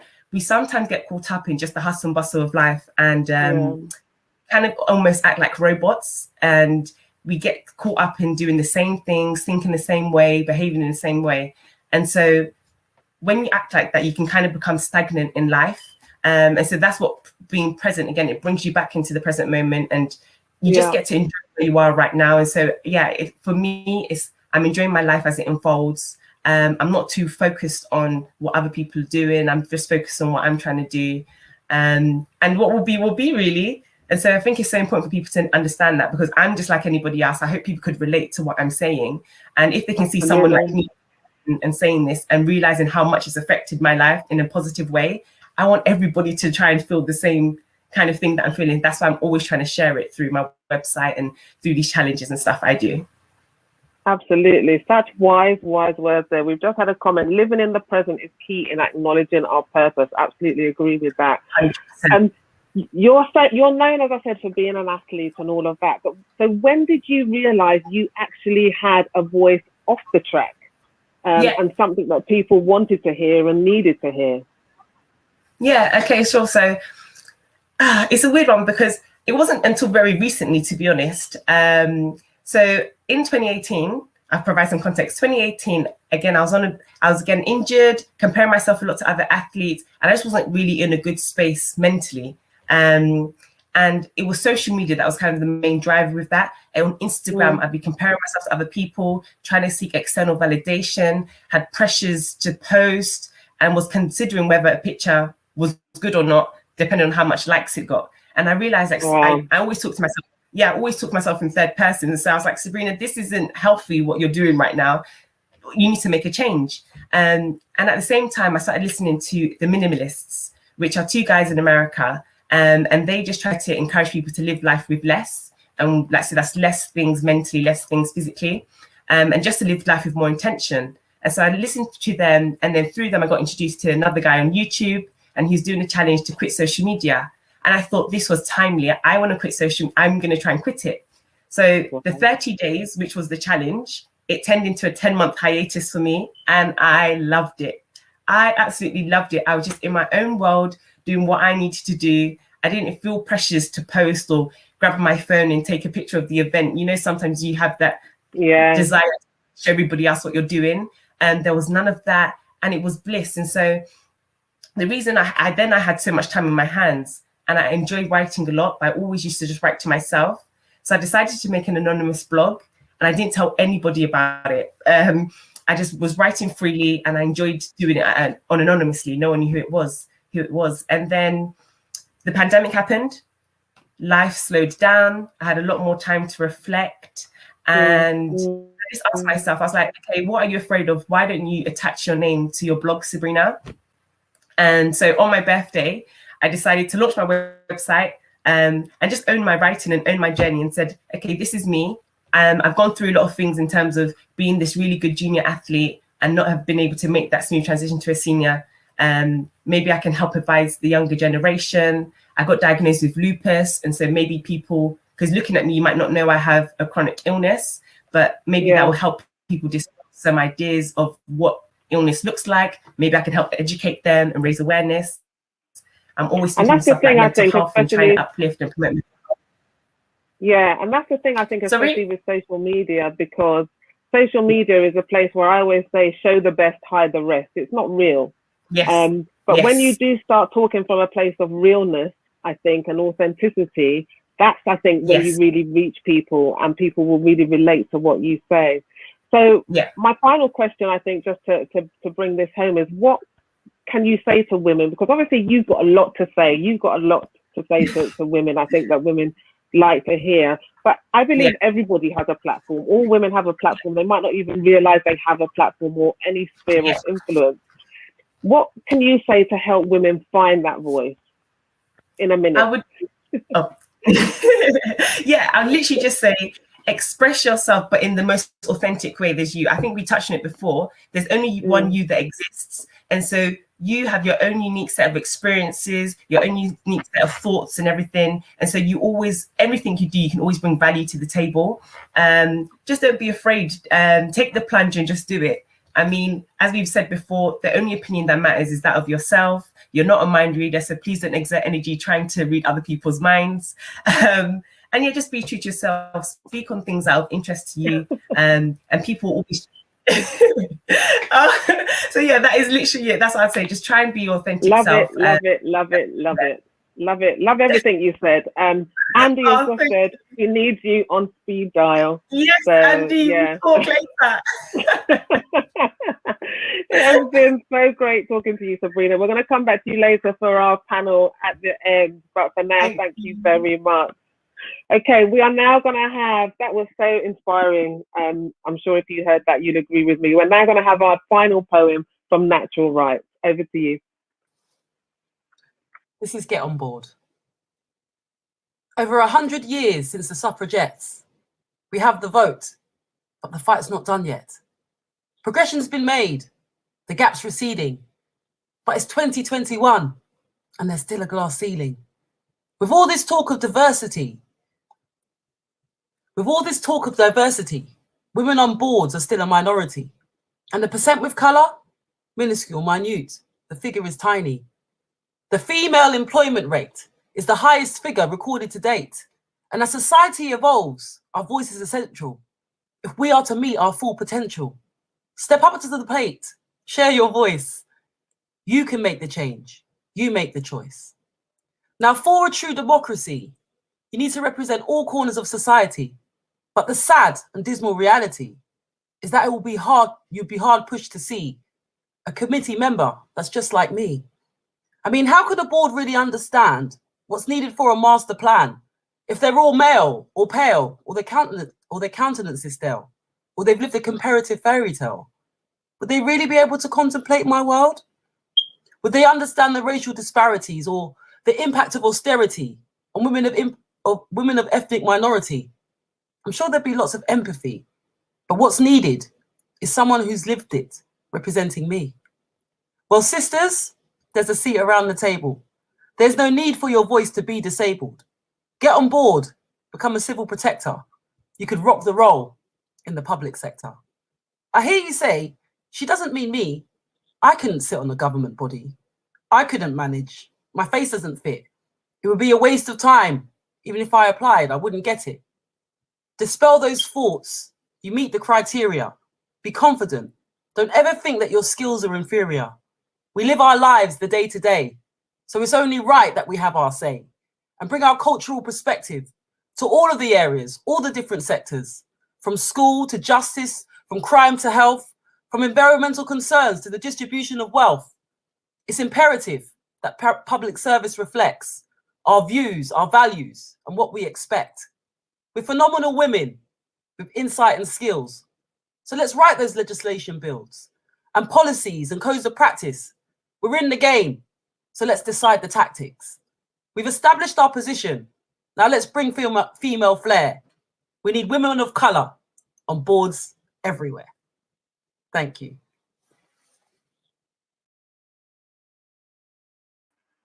Amazing, amazing. Absolutely love all of those poems, Natural. You really hit the mark on those ones.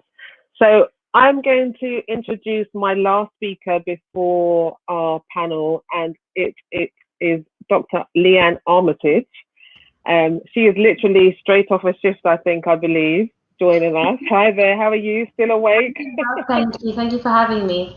Yeah, it's good to have you with us.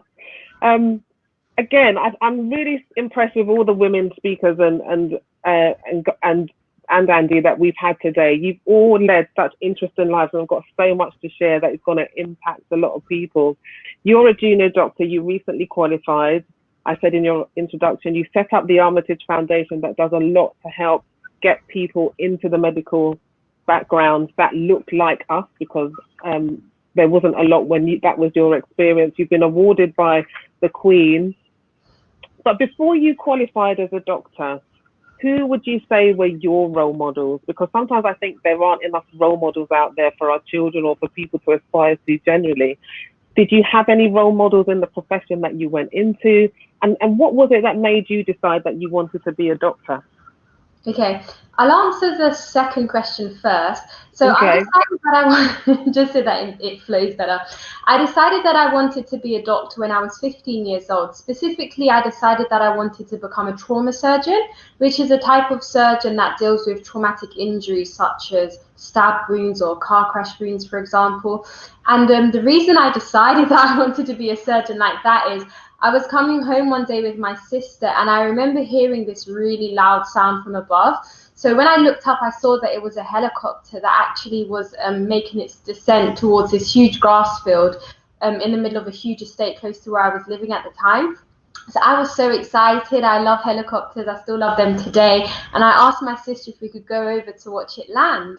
And she agreed, and we went to the scene. And when I got there, I remember seeing a crowd of people gathered around, and everybody was just standing there staring. Wow. And their facial expressions didn't match the excitement I was feeling inside. So I was confused. And I asked one of the ladies in the crowd, why is everybody gathered here? What's happened?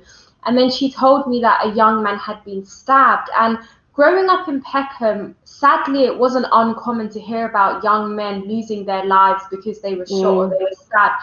So it's not that this was a new thing, but because I went there filled with excitement because a helicopter was landing, and then realized that, oh my God, it hasn't landed for any good reason at all, it really just kind of hit me so deeply. And I remember feeling a deep sense of grief in that moment. And then feeling a bit angry as I was looking around, thinking, everybody's just standing here staring, but who's actually going to do something? And then I started to ask myself, well, what can I do? I'm only 15. So that evening, I just went home and I was just meditating and praying, crying out to God, asking, what can I do to make a difference? And then the idea came to me that if I aspired to become a trauma surgeon, working in London anyway, I'd come into contact with young men who are the victims of this kind of stuff. And that would give me a platform to inspire them to be and to do better and to kind of change their lifestyle. So that was the impetus behind my desire to become a What a conviction at 15 years old. I mean, it was a powerful. Yeah, And it really helped me to overcome many of the challenges because it was such a strong why that I had. And for someone so young, I think, to be asking, what can I do? Yeah. You know, a lot of 15-year-olds would have, just as you say, been just staring, walking past on their phones. But you went away thinking, what can I do? What can I do to make a difference? Yeah. So did you have role models at that time? Yes, the second question. Absolutely. So I remember I actually was struggling to find a role model that I could identify with. So I went out of my way to try to like research and find someone who I could relate to. And in doing that research, I came across the story of Ben Carson, who at his time was one of the world's best neurosurgeons, a black man who came from a very disadvantaged background. His mother was illiterate. She was a single parent mother. And when I read about his story, it just inspired me so much. I mean, I still adore him today because his story gave me the confidence to know that you can do this. Your dream is possible. And self-esteem was something I really struggled with because I come from a very non-traditional background, quite disadvantaged compared to most medical students. So when I came across Ben Carson, this was the first time I ever felt like I had connected with someone through a book who was coming from a background similar to my own. And that was such a powerful point in my journey, for sure. Yeah. Did you have encouragement for your parents when you said that to your parents? Did they encourage you, or did they try to make you take an easier route, or were they like, "Go, Leanne, you can do this"? Yeah. So I grew up in a single parent home. I only met my dad when I was 19. My mother, she was only educated to GCSE level, so she didn't really know how to guide me to become a doctor in terms of like the next steps I'd need to take. But one thing I respect about my mum and love about her is that she never said something's not possible, or she never doubted me. She just used to call me a hey girl, and I could have told her I wanted to be an astronaut and she'd just been like, okay. So she never put any limitations on me, and she tried to support me in the way she knew how, which I'm grateful for. So how did you go about finding a mentor or sponsorship on the practical side once you decided to go down that route? So initially, I didn't really have a specific medical mentor. I did have different individuals in my life who I guess were trying to act as mentor figures. Like, for example, my sister, she was basically like my first mentor. She, when I told her I wanted to be a doctor, she was definitely like encouraging me that you can do it. And she suggested that I apply for a bursary for my education. So that kind of gave me an opportunity. I specifically got a bursary called the A Better Chance bursary from Mill Hill School, which was a bursary specifically to support a student who wants to study medicine. And while I was at sixth form, I had work experience that I got through school. I also knew someone from my secondary school who helped me to get work experience. But I never, if I'm honest, I never really felt like I had a specific medical mentor. It's kind of different people that try to guide and help me. But yeah, I didn't really have like one particular doctor who kind of mentored me. I had encounters with some here and there, but no one that properly sticks out. So what would you say to women that might be listening, thinking that they might want to go into a career, they might be at the starting point of their career or might not even gone into that career yet, that might be slightly out of reach? What advice would you give to them practically to go after that? Yeah, first and foremost, I would say that don't allow the things that you don't have to be a reason to say this isn't possible for me, because it's very easy sometimes to get into that place. So first and foremost, I'd say believe it's possible, because even though we've got challenges like in the society we live in, I think if you're someone who's super determined and you've made up your mind that you want to achieve something, I absolutely believe it's possible for you to achieve it if you have that drive. So I'd encourage you to be very driven, to be proactive. I'm the kind of person where, like, if I meet someone at an event and I want to connect with them, I'll send that email on the same day. Like, you've got to be really proactive with people. I'd say don't be afraid of rejection. Sometimes when you're trying to move forward, you'll meet somebody who maybe doesn't want to help you, or someone who's a bit rude or whatever. And sometimes these kind of momentary rejections can make people feel like they shouldn't, or really put you off. But I'd say you need to have a little bit of resilience and just kind of have that drive to go forward. And I'd say use the resources that we have, use LinkedIn, connect, reach out to people, because you know, many people want to support people. They want to help you get to where you want to go, even if they can't relate to you. Some people may come from a privileged background, but they recognize the challenges you may be having, and so they absolutely. Yeah, absolutely. And we know that you're passionate about young people, and helping young people get into the medical profession. That's the thing that really excites you. Is that the reason why you set up your Armitage Foundation?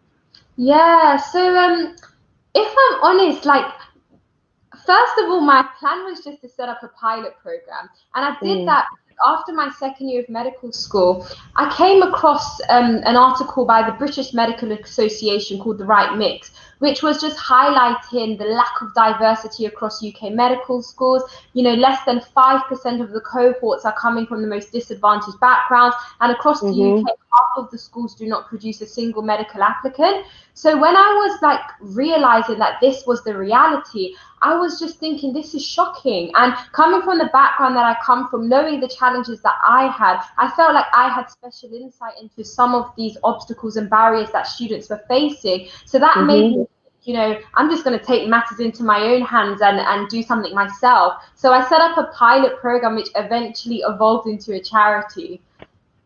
Yeah, amazing.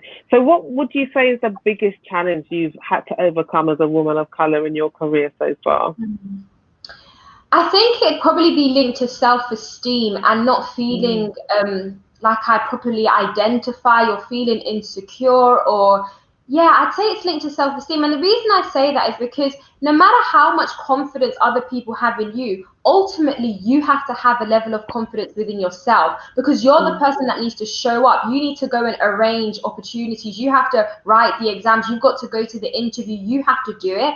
And so going on that journey of building my self-esteem was probably the biggest challenge. And as I did start to build my self-confidence, it opened up a world of opportunities, because I just started to realize that I've got the power to make stuff happen, you know? You've got the power, girl. You have. I love that. We just had a comment here that I'd like to read. It's actually coming up at the bottom, actually. What's clear about all the speakers today is that you're very proud of who you are, even though you've been on a journey to get there. Can you share how you've maintained that positivity? How I've maintained my positivity? I think I'm quite an optimistic person. I think it's easier to live life being optimistic than being pessimistic. So I always have a belief that, you know, I'd rather try and fail at something than not try at all. And I kind of apply that mentality to all areas of my life. And I'm just always hopeful that better is yet to come. You know, that good can come. I have an expectation for good things to happen in my life and in the various projects that I'm working on. I think living life with that expectation almost becomes a bit of a self-fulfilling prophecy, because of course challenges happen to all of us. But when it's like, for example, if you know that there's a specific car you want, you go down the street and you can't stop seeing that car because your mind is like attuned to that. So if you have the mentality that you're hoping for good things to happen and you're just believing good things to happen, they start happening. At least that's been my experience anyway. Yeah, I love that, because you've won a number of awards, recognition over the years. What is it now that drives you to want to help others? If I'm honest, my drive has always been the same.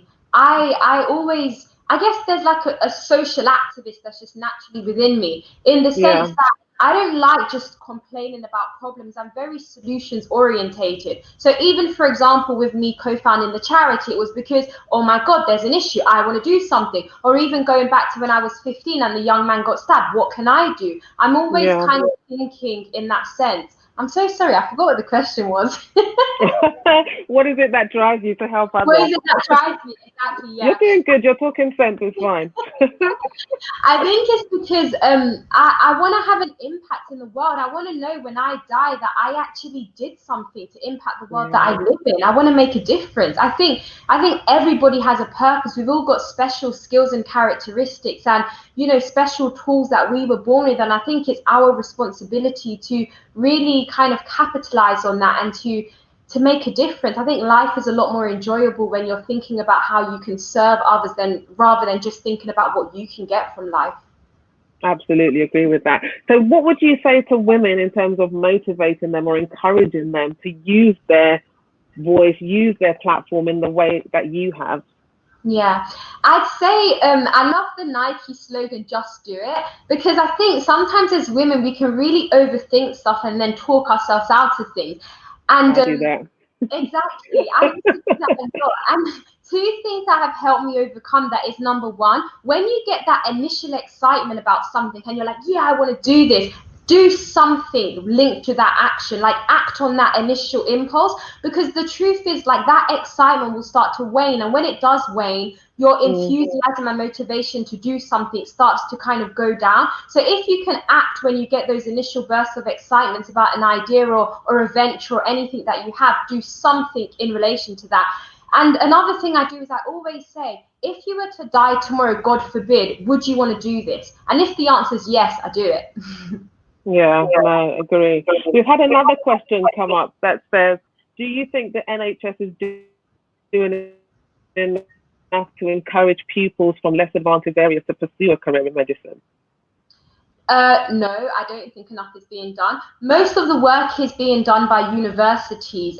Medical schools have widening participation departments, and even though what they do is good, because I benefited from some of their taster courses, a lot of what they do are like 1 week interventions or a program specifically for sixth form students. And really, to give students from underrepresented and disadvantaged backgrounds the best chance of succeeding, we need a long-term intervention that's supporting them from young ages, such as year 8, all the way up until their application. Because developing a student for medicine is more than just getting good grades. You have to cultivate them as an individual and really develop their soft skills. There are so many different aspects, and that's not something that takes a week to develop. It's something that develops over years. So that's why with Clarity, we're focused on a long-term intervention so that we can support students at all of those crucial stages.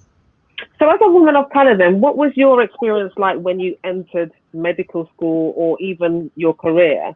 What was it like in terms of being the only one? Because if you didn't have or see people like you or enough people like you, again, similar to when I spoke to Donna, it must have felt a little bit isolating. How did you deal with that? At times it definitely could. I think another challenge I found as well is where all of the kind of teachers or many of the professors you see, they don't come from similar background to you. And sometimes people have these like stereotypes in their mind where if they see a black doctor, they'll assume they're a nurse, or do you know what I mean? Because they have in their mind what a typical doctor looked like. I think that for me, kind of having people that were my role models like Ben Carson and kind of focusing on their success stories, or even other English doctors I knew that were coming from a similar background to my own, I just tried to stay connected with people like that and to kind of glean inspiration from their stories to just motivate me that, you know, I can do this and to keep going. So I think developing that social network is quite important. I think what I'm hearing as well is you made a decision that you would just choose to focus on the positive side of your experience, rather than focus on the lack or the negative. So what more can be done, do you think, to address the social mobility in this area? How can it be addressed? Yeah, I think that organizations should collaborate more to actually develop these kind of long-term continuous interventions. Rather than these one-day sessions, because as I said, I think a long-term intervention is really what needs to be done. So I think universities should really be kind of addressing more of their funding towards this. I think probably that is one of the issues, that funding a long-term continuous intervention is a huge deal, and it's not something where you're going to see the impact straight away. It takes time, and when you're trying to get funding for that kind of stuff, it can be difficult to show the evidence of your impact if the inherent nature of it is that it takes many years to really see the impact. But I think it's definitely worth it, and I think it makes complete sense why it would be effective. And what would you say to women listening to encourage them to just step out, even if they're worried about being the only one or being in a role where there's not other women that are like them? I think first and foremost, accept the reality that it's going to be uncomfortable, that sometimes you will be the only one. I think when you just come to terms with that, it makes it a lot easier, because, you know, in order to really excel in life, you have to become comfortable with being uncomfortable. Many of the great things I've achieved in my life thus far were always preceded by a sense of fear or, you know, being worried or scared. Even sharing my story, I used to be so scared to do that. But once I just stepped out and started doing it, so many opportunities came my way, and, you know, my impact drew greater. I was able to reach more people and impact more people. So I think sometimes you just have to focus on why you're doing it and put the why at the forefront of your mind, because that helps you to overcome that fear or that kind of timidity that you may feel. So I definitely say focus on your why and be bold and courageous. Yeah, and I don't want to say where did that come from, because it's clear that you're somebody that's so positive. You're so open-minded, and you're on a great journey. But that what's come up there was exactly what I was just about to say. Where does that energy and focus come from? The energy comes from exercise and healthy eating.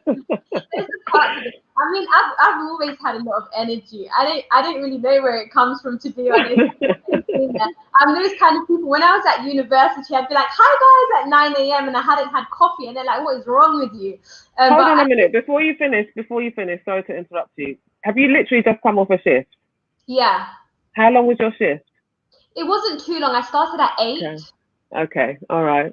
Okay. Yeah. Not too bad then. I was going to say, but yeah. Okay. You can finish answering your question because you have got so much energy. Yeah. I think when you're walking in your passions, that energizes you, because it's something that it kind of fires you up. I think in terms of my focus, I definitely say it comes from my faith. My faith means a lot to me, and it guides a lot of what I do. And so because my faith is so important to me, I feel like what I'm doing is what I was born to do. I'm walking in purpose. And so because I have that mentality, I don't just see what I do as charity work or as a job. I see it as the reason why I was born, the impact I'm supposed to have on the earth.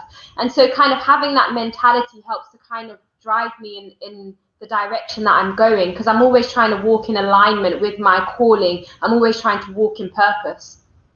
Wow, that is so amazing. And again, I could just speak to you for, well, I'm going to be speaking to you a bit more in the panel afterwards, but so inspiring. And can I just say, and I'm sure others will say that, we do appreciate what you do. I mean, I don't want to make this political in any way. You guys are going out on a limb every day, especially now in the current situation with the coronavirus crisis and everything. And we've seen the pay rise you've been awarded. I won't say anything more on that, but we just salute you, honestly, everything that you are doing. And aside from what you're doing in the NHS, trying to encourage people into the medical profession, that is amazing in itself. So we salute you definitely, Dr. Leanne Armitage. Thank you. It's been an absolute pleasure.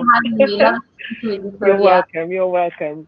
All right. So that is it for the one-to-one conversations that we are having. I hope you enjoyed that. We are now going to bring everybody back to have a final Q&A and pose more of your questions to everyone. We're going to get back Donna, Andy, Kat, Sabrina, and Leanne,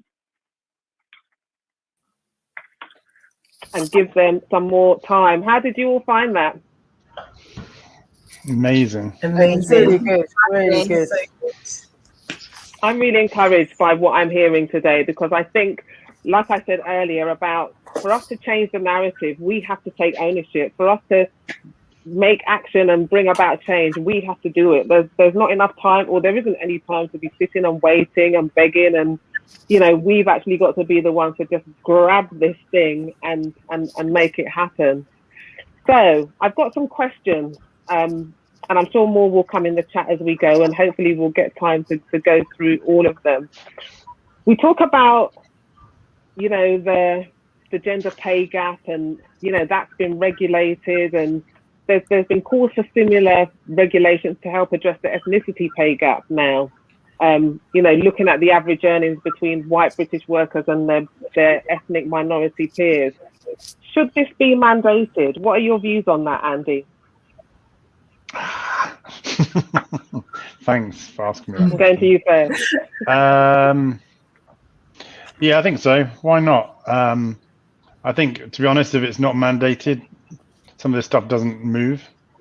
And if it causes lots of people to be irritated by that, well, fantastic.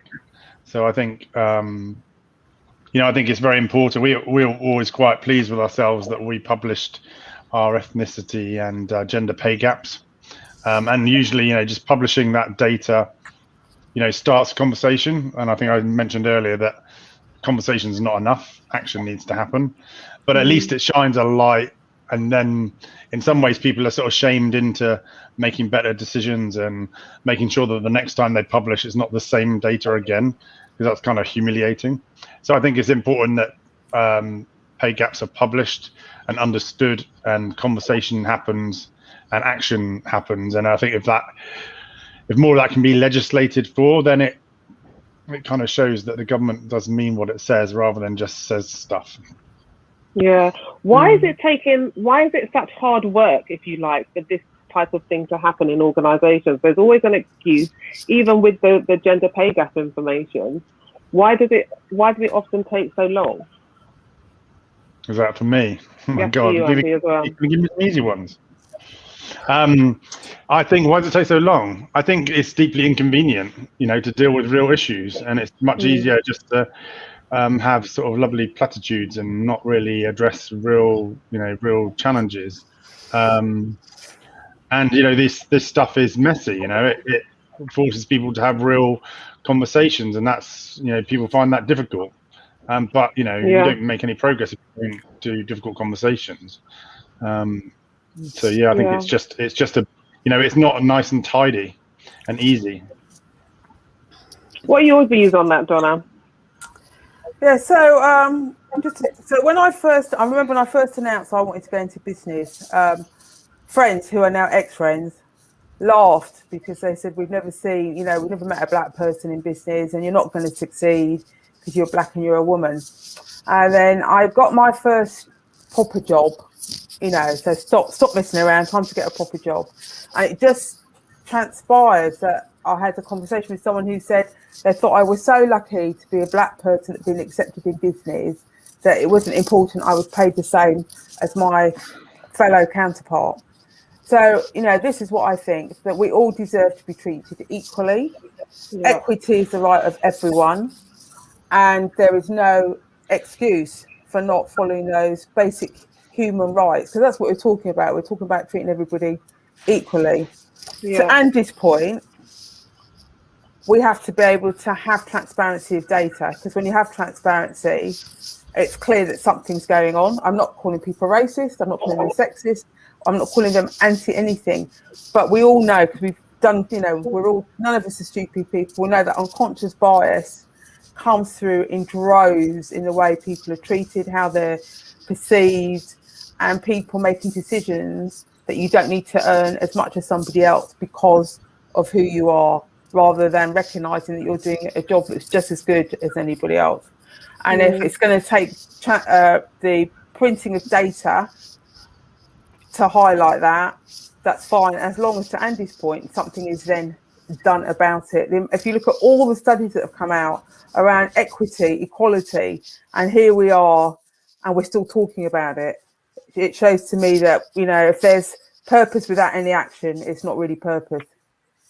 Yeah, agree. But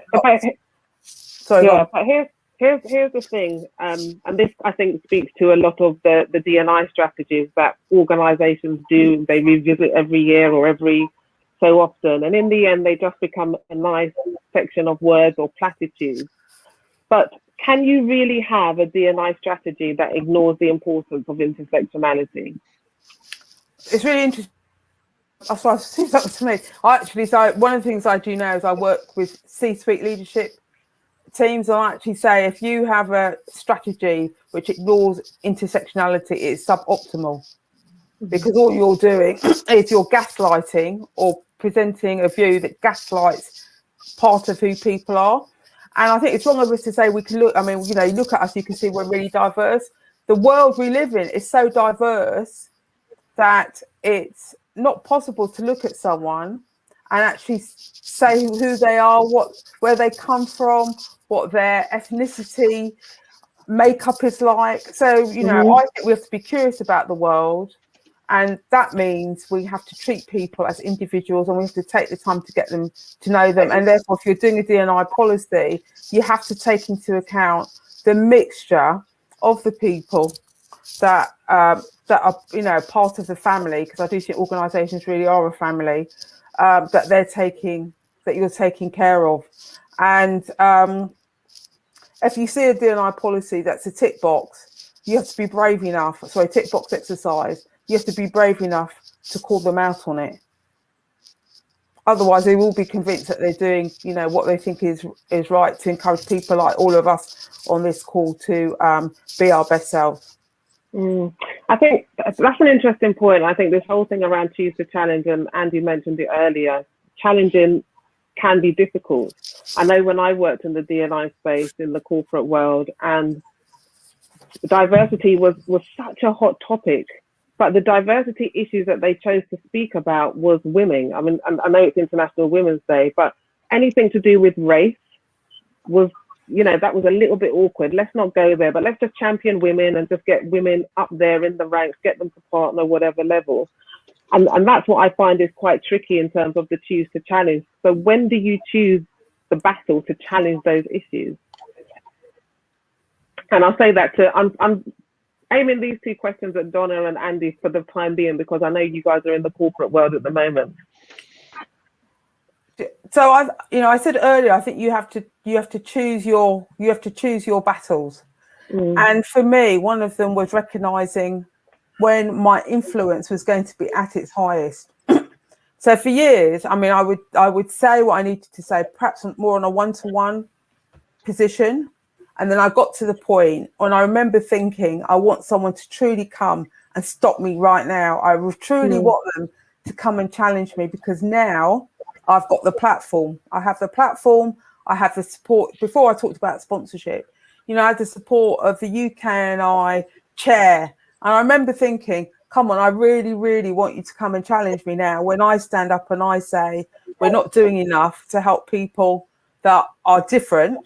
We're not doing enough to help people that to give them a voice, and we're not listening and we're not helping them. But I also believe I have to be the very change I want to see.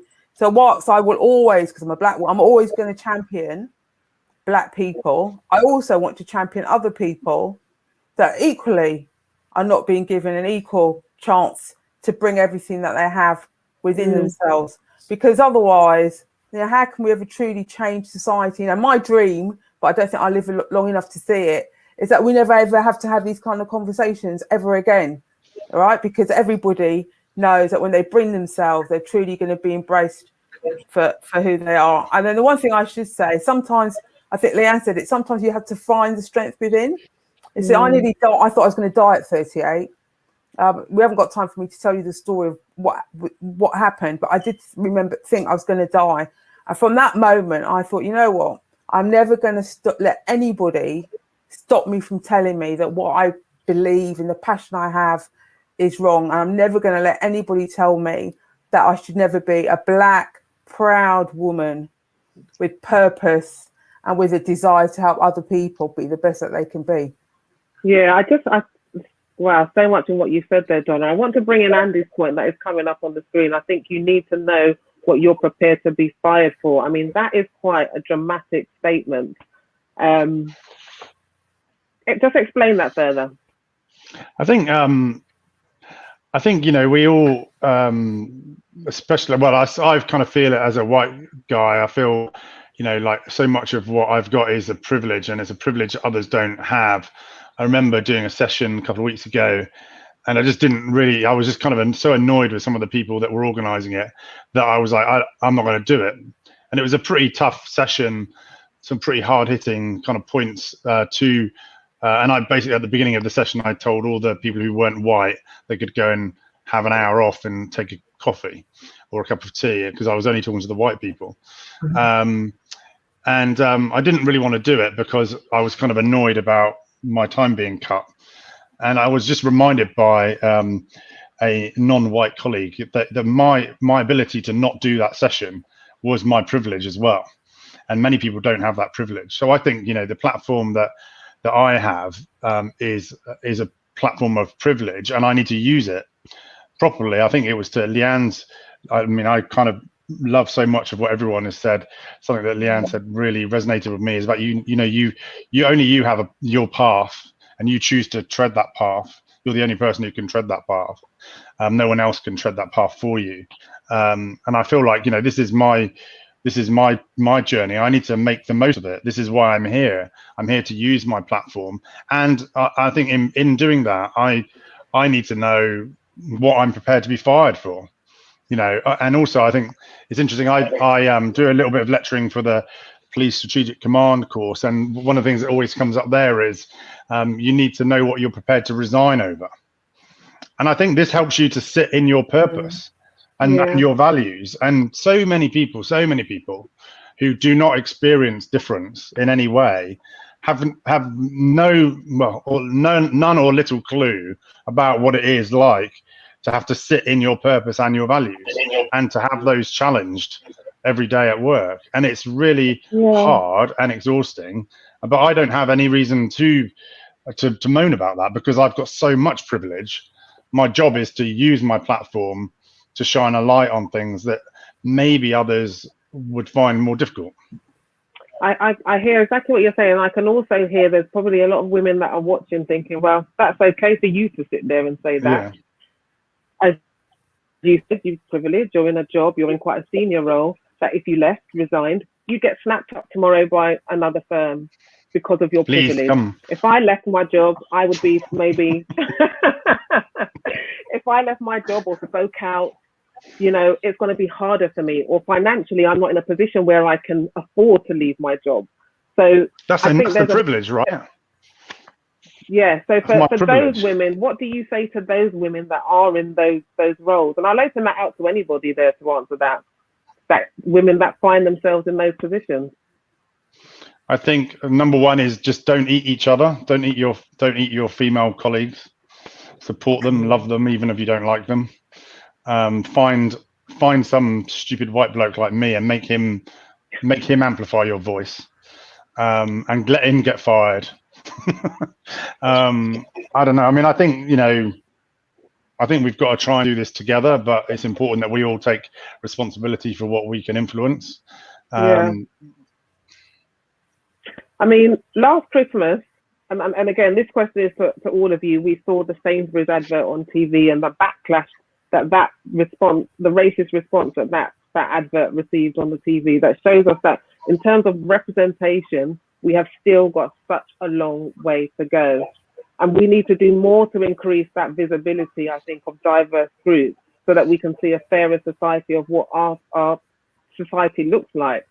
What would you say to people in terms of more visibility and you know, more representation on our TV screens and things like that? And I'm putting that out to everyone. I personally think it needs to come from, it has everything to do with both what Andy said. I think we need to have like white allies that are able to amplify Black voices. And that also comes down to other, you know, Black creatives also amplifying other Black creatives. And like, you know, it goes back to what I was saying earlier. It's like people feel like they have a niche and they don't want to allow other people to kind of take in on their niche. But it is really, really important that we all share each other and amplify each other's voices. And I think that when we speak together, it does make a louder voice. And I think it is really, really important that other people do kind of jump on that bandwagon. That's why the Black Lives Matter gained such traction, because people were standing up against what was happening and using their own personal platforms to talk about it. But there was one point that I did want to just make about what Andy and Donna was saying is, especially within a corporate workplace, I've just left a very, very long career within corporate workplace. And I stood the risk of every time I was challenging something was being labelled the angry Black woman. And I feel like we as women are already up against the disadvantage. The minute you start trying to point out people's flaws, or even in a constructive way to try and affect change, can be seen as a really negative thing. So it's trying to find that balance in between, you know, being able to use your voice to amplify, but without actually, you know, using your own insecurities and the things that have affected you in the past to make your voice sound angry or resentful. You're trying to evoke positive change, not you know, fight the battle because you've been wronged. You could use that as the fire inside you, but it doesn't have to be an onslaught against all, you know, all people that are trying to speak negatively. I think there needs to be, yes, what Michelle just said, collaboration is key. We need to work together. I think that is really, really important. Yeah. I think it's really important. Sorry, go on, Donna. You know, I feel I have an obligation, and one of my obligations is to step up to be counted. So yeah, lots of people have lots of negative perceptions. I believe one of my jobs, one of my purposes in life is to show them why they're wrong. So not to tell them, because, you know, nobody listens to you when you try to tell them anything, but to just show them that they're wrong. And I remember I got invited to, and I was invited by the EU to present in Brussels to talk about the importance of diversity in STEM. And I spent about half an hour investigating these people, because I was convinced it couldn't be true. Why would anybody want to invite little old Donna Herdsman to fly to Brussels and stand and speak, you know, about STEM and diversity? And I realized that I had to get out of my own way. Yeah. So I believe, the world, so we've got two things. We can decide the world is going to stop us and we can line it all up, or we can decide to get out there and show the world that we know that what we're worth, that, you know, they can have whatever perceptions they want, but when we stand up to be counted, and when we're there to deliver, we will deliver. Absolutely. And the other thing is, I know when I was growing up as a child, and I've heard this said so many times, and perhaps some of you will resonate with this, you know, you have to work twice as hard. In fact, it's one of the comments that have come up in the chat. You've got to work twice as hard to just get to where any of your white counterparts are. And that does sound so exhausting, especially in light of everything else that's going on. How do we sustain that practically? And I'll ask that to, actually, you know what? I'm going to ask that to Sabrina and to Leanne, because you guys were such bundles of positivity. What advice can you give to women in terms of being able to just keep at it, and no matter what? I love what you said, Claudia, that mentality can be quite, or it can physically be quite exhausting if you're feeling like you're constantly having to work twice as hard. I think the positive aspect of that is that if you've already developed a kind of, so for example, using myself, I had to work very hard to get to where I am today.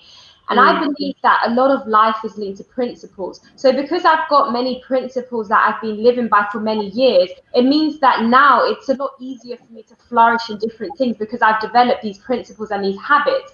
But in the same token, as you said, it can be exhausting. And I think that's why when we do get to positions of privilege, we need to really actively be doing something to amplify the voices of others and to make the pathway easier for them. Because by me getting to where I've got to now and, you know, setting up a foundation and doing things like that, I'm making the journey a little bit easier for somebody coming from my kind of background, so that they don't have to be as exhausted, or I don't feel exhausted personally, maybe because I'm still so young. But yeah, I think it's about using your position of privilege once you get there to make it easier for others. Yeah, love that. Sabrina? Yeah, and I think Leanne touched on it perfectly. I would just try and tell you to remember that, okay, you can keep going, and what delayed is not denied. I do love my quotes, and so I think it's just that daily reminder that what you are working towards, you will get there. I mean, you will have these obstacles, but they're not going to stop you in your tracks. You just have to find ways to maneuver and get around them, but you will get there in the end. And yeah, it is just being that positive role model and just sharing your story, sharing your experiences, just so people have that awareness that they are going to hit some roadblocks, but again, it's not going to stop you, because I'm and Leanne and all of us ourselves are examples of hitting these barriers but making it through. And so yeah, it's just giving the younger people or whoever's watching that, okay, I can do them, and we're not different, we're not superhumans, and we're all just alike, and you can make your way through it. Yeah, and Leanne, I'd like to come back to you, because we're in this period now where we're hopefully going to be coming out of COVID-19, this era, going back to some sort of normality. We've got a roadmap for that now. But we know, again, disproportionately that young people, people from poorer backgrounds are suffering with their mental health. So what would you say to those people to help them in terms of, you know, how to regain their life there, you know, in those areas? Yeah, I mean, for young people in particular, it's been so tough. in so many different ways. I think one of the things I would say is that in life it's very important that you don't try to resist the things that you can't change. So for example, with the whole lockdown experience we had, we're in a lockdown right now, like we can't change that. You have to kind of evolve and flow with it. So with young people, you know, their exams are all changed, or teachers are choosing grades, etc. There are all of these different kind of challenges that they're facing, and I think that they should have the mentality or the attitude that they're just going to try to do the best with where they're at now and with what they can do. So even with the setbacks in their education, you know, they should try to make up for that by doing extra reading or doing different things. But I think it will be quite individualized for each student depending on what situation they find themselves in. So it's a bit difficult to blanket advice. But they can get through. I think that's the key thing to hold on to. Sure. And Kat, similar to you, because there's a lot of women that are going to be, you know, looking at either going back to work, or they've been furloughed, they're finding themselves in a period of unemployment, probably really in a place of reassessing their skills. Where do I go now? What, you know, maybe struggling with themselves and that whole thing around self-worth. What would you say to them in terms of their next steps? I think the one thing, I lost my mum to COVID in March, and it made me reevaluate how I wanted to see myself in the world. I've always wanted to kind of just move into doing things that set my soul on fire. And I think that you need to kind of evaluate that for yourself and find out what makes you happy, and never look back. Like, consider everything that's in your past is behind you for a reason, and look forward and see where you can carve your new path and walk in that path to make it so that you are actually achieving your own dreams. Everyone has their own goals. So don't let, you know, life is too short. If anything, losing my mum so quickly and so, you know, horridly has made me realize that I need to do things for me and not for anybody else. So just do it, you know, don't look back and just live your dreams. That's the most important thing. And that's a great place to land this, I think. And I'd like to thank all of you for coming and just sharing your experience. I think what you've all said has just been so encouraging and made a huge contribution to this discussion that I think still needs to take place. But I think we're also at a place now where we also need to take action. There's a comment or a poem, one of my favorite poems actually, that has just been put in the chat, and I'm just going to read it, a snippet of it. It says, "Our deepest fear is not that we are inadequate. Our deepest fear is that we are powerful beyond measure." And sometimes the thought of who we are can be paralyzing to us. But I think, like we've heard so many times, I think all of you have said that sometimes we've just really got to get over ourselves, because it's that fear that is just going to paralyze us and create inaction, and then we won't take that step forward. And history has told us that sometimes it just takes one person to just stick their hand up, to put that foot in front of the other, to take that step, and that is when change happens.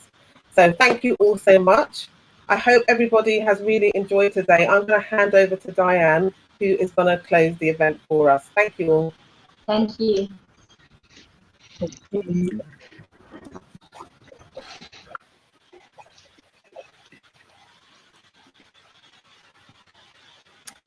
I had such an amazing speech written out for my closing.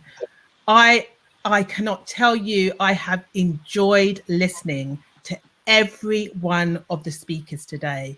It's been a real, just even though some of the things I know, I feel, I experience daily, it's just nice to know that I'm not walking alone. And I think that's really important for us to know.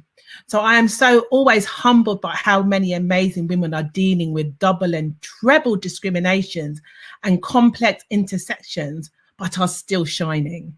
I hope that you have taken away something you can implement. I hope that you have seen that you are not alone on your journey or in any struggles that you may be going through. I hope you feel that as a collective group, we can help each other and collaborate so that you can be the change you want to see. Andy, thank you for being our true ally. At Naked Truth, we provide safe environments for women of all ages and backgrounds to tap into, develop and build their dreams. We, the visionaries, the entrepreneurs and leaders in you, we know your potential. We see you, we hear you, we support you. At the agency, we continue to smash the glass ceiling, push forward boundaries, and tackle injustice. We believe in the power of education, equality, and empowerment, which is why we put our energy and focus into building platforms like this for knowledge, promoting inclusiveness, and developing self-purpose.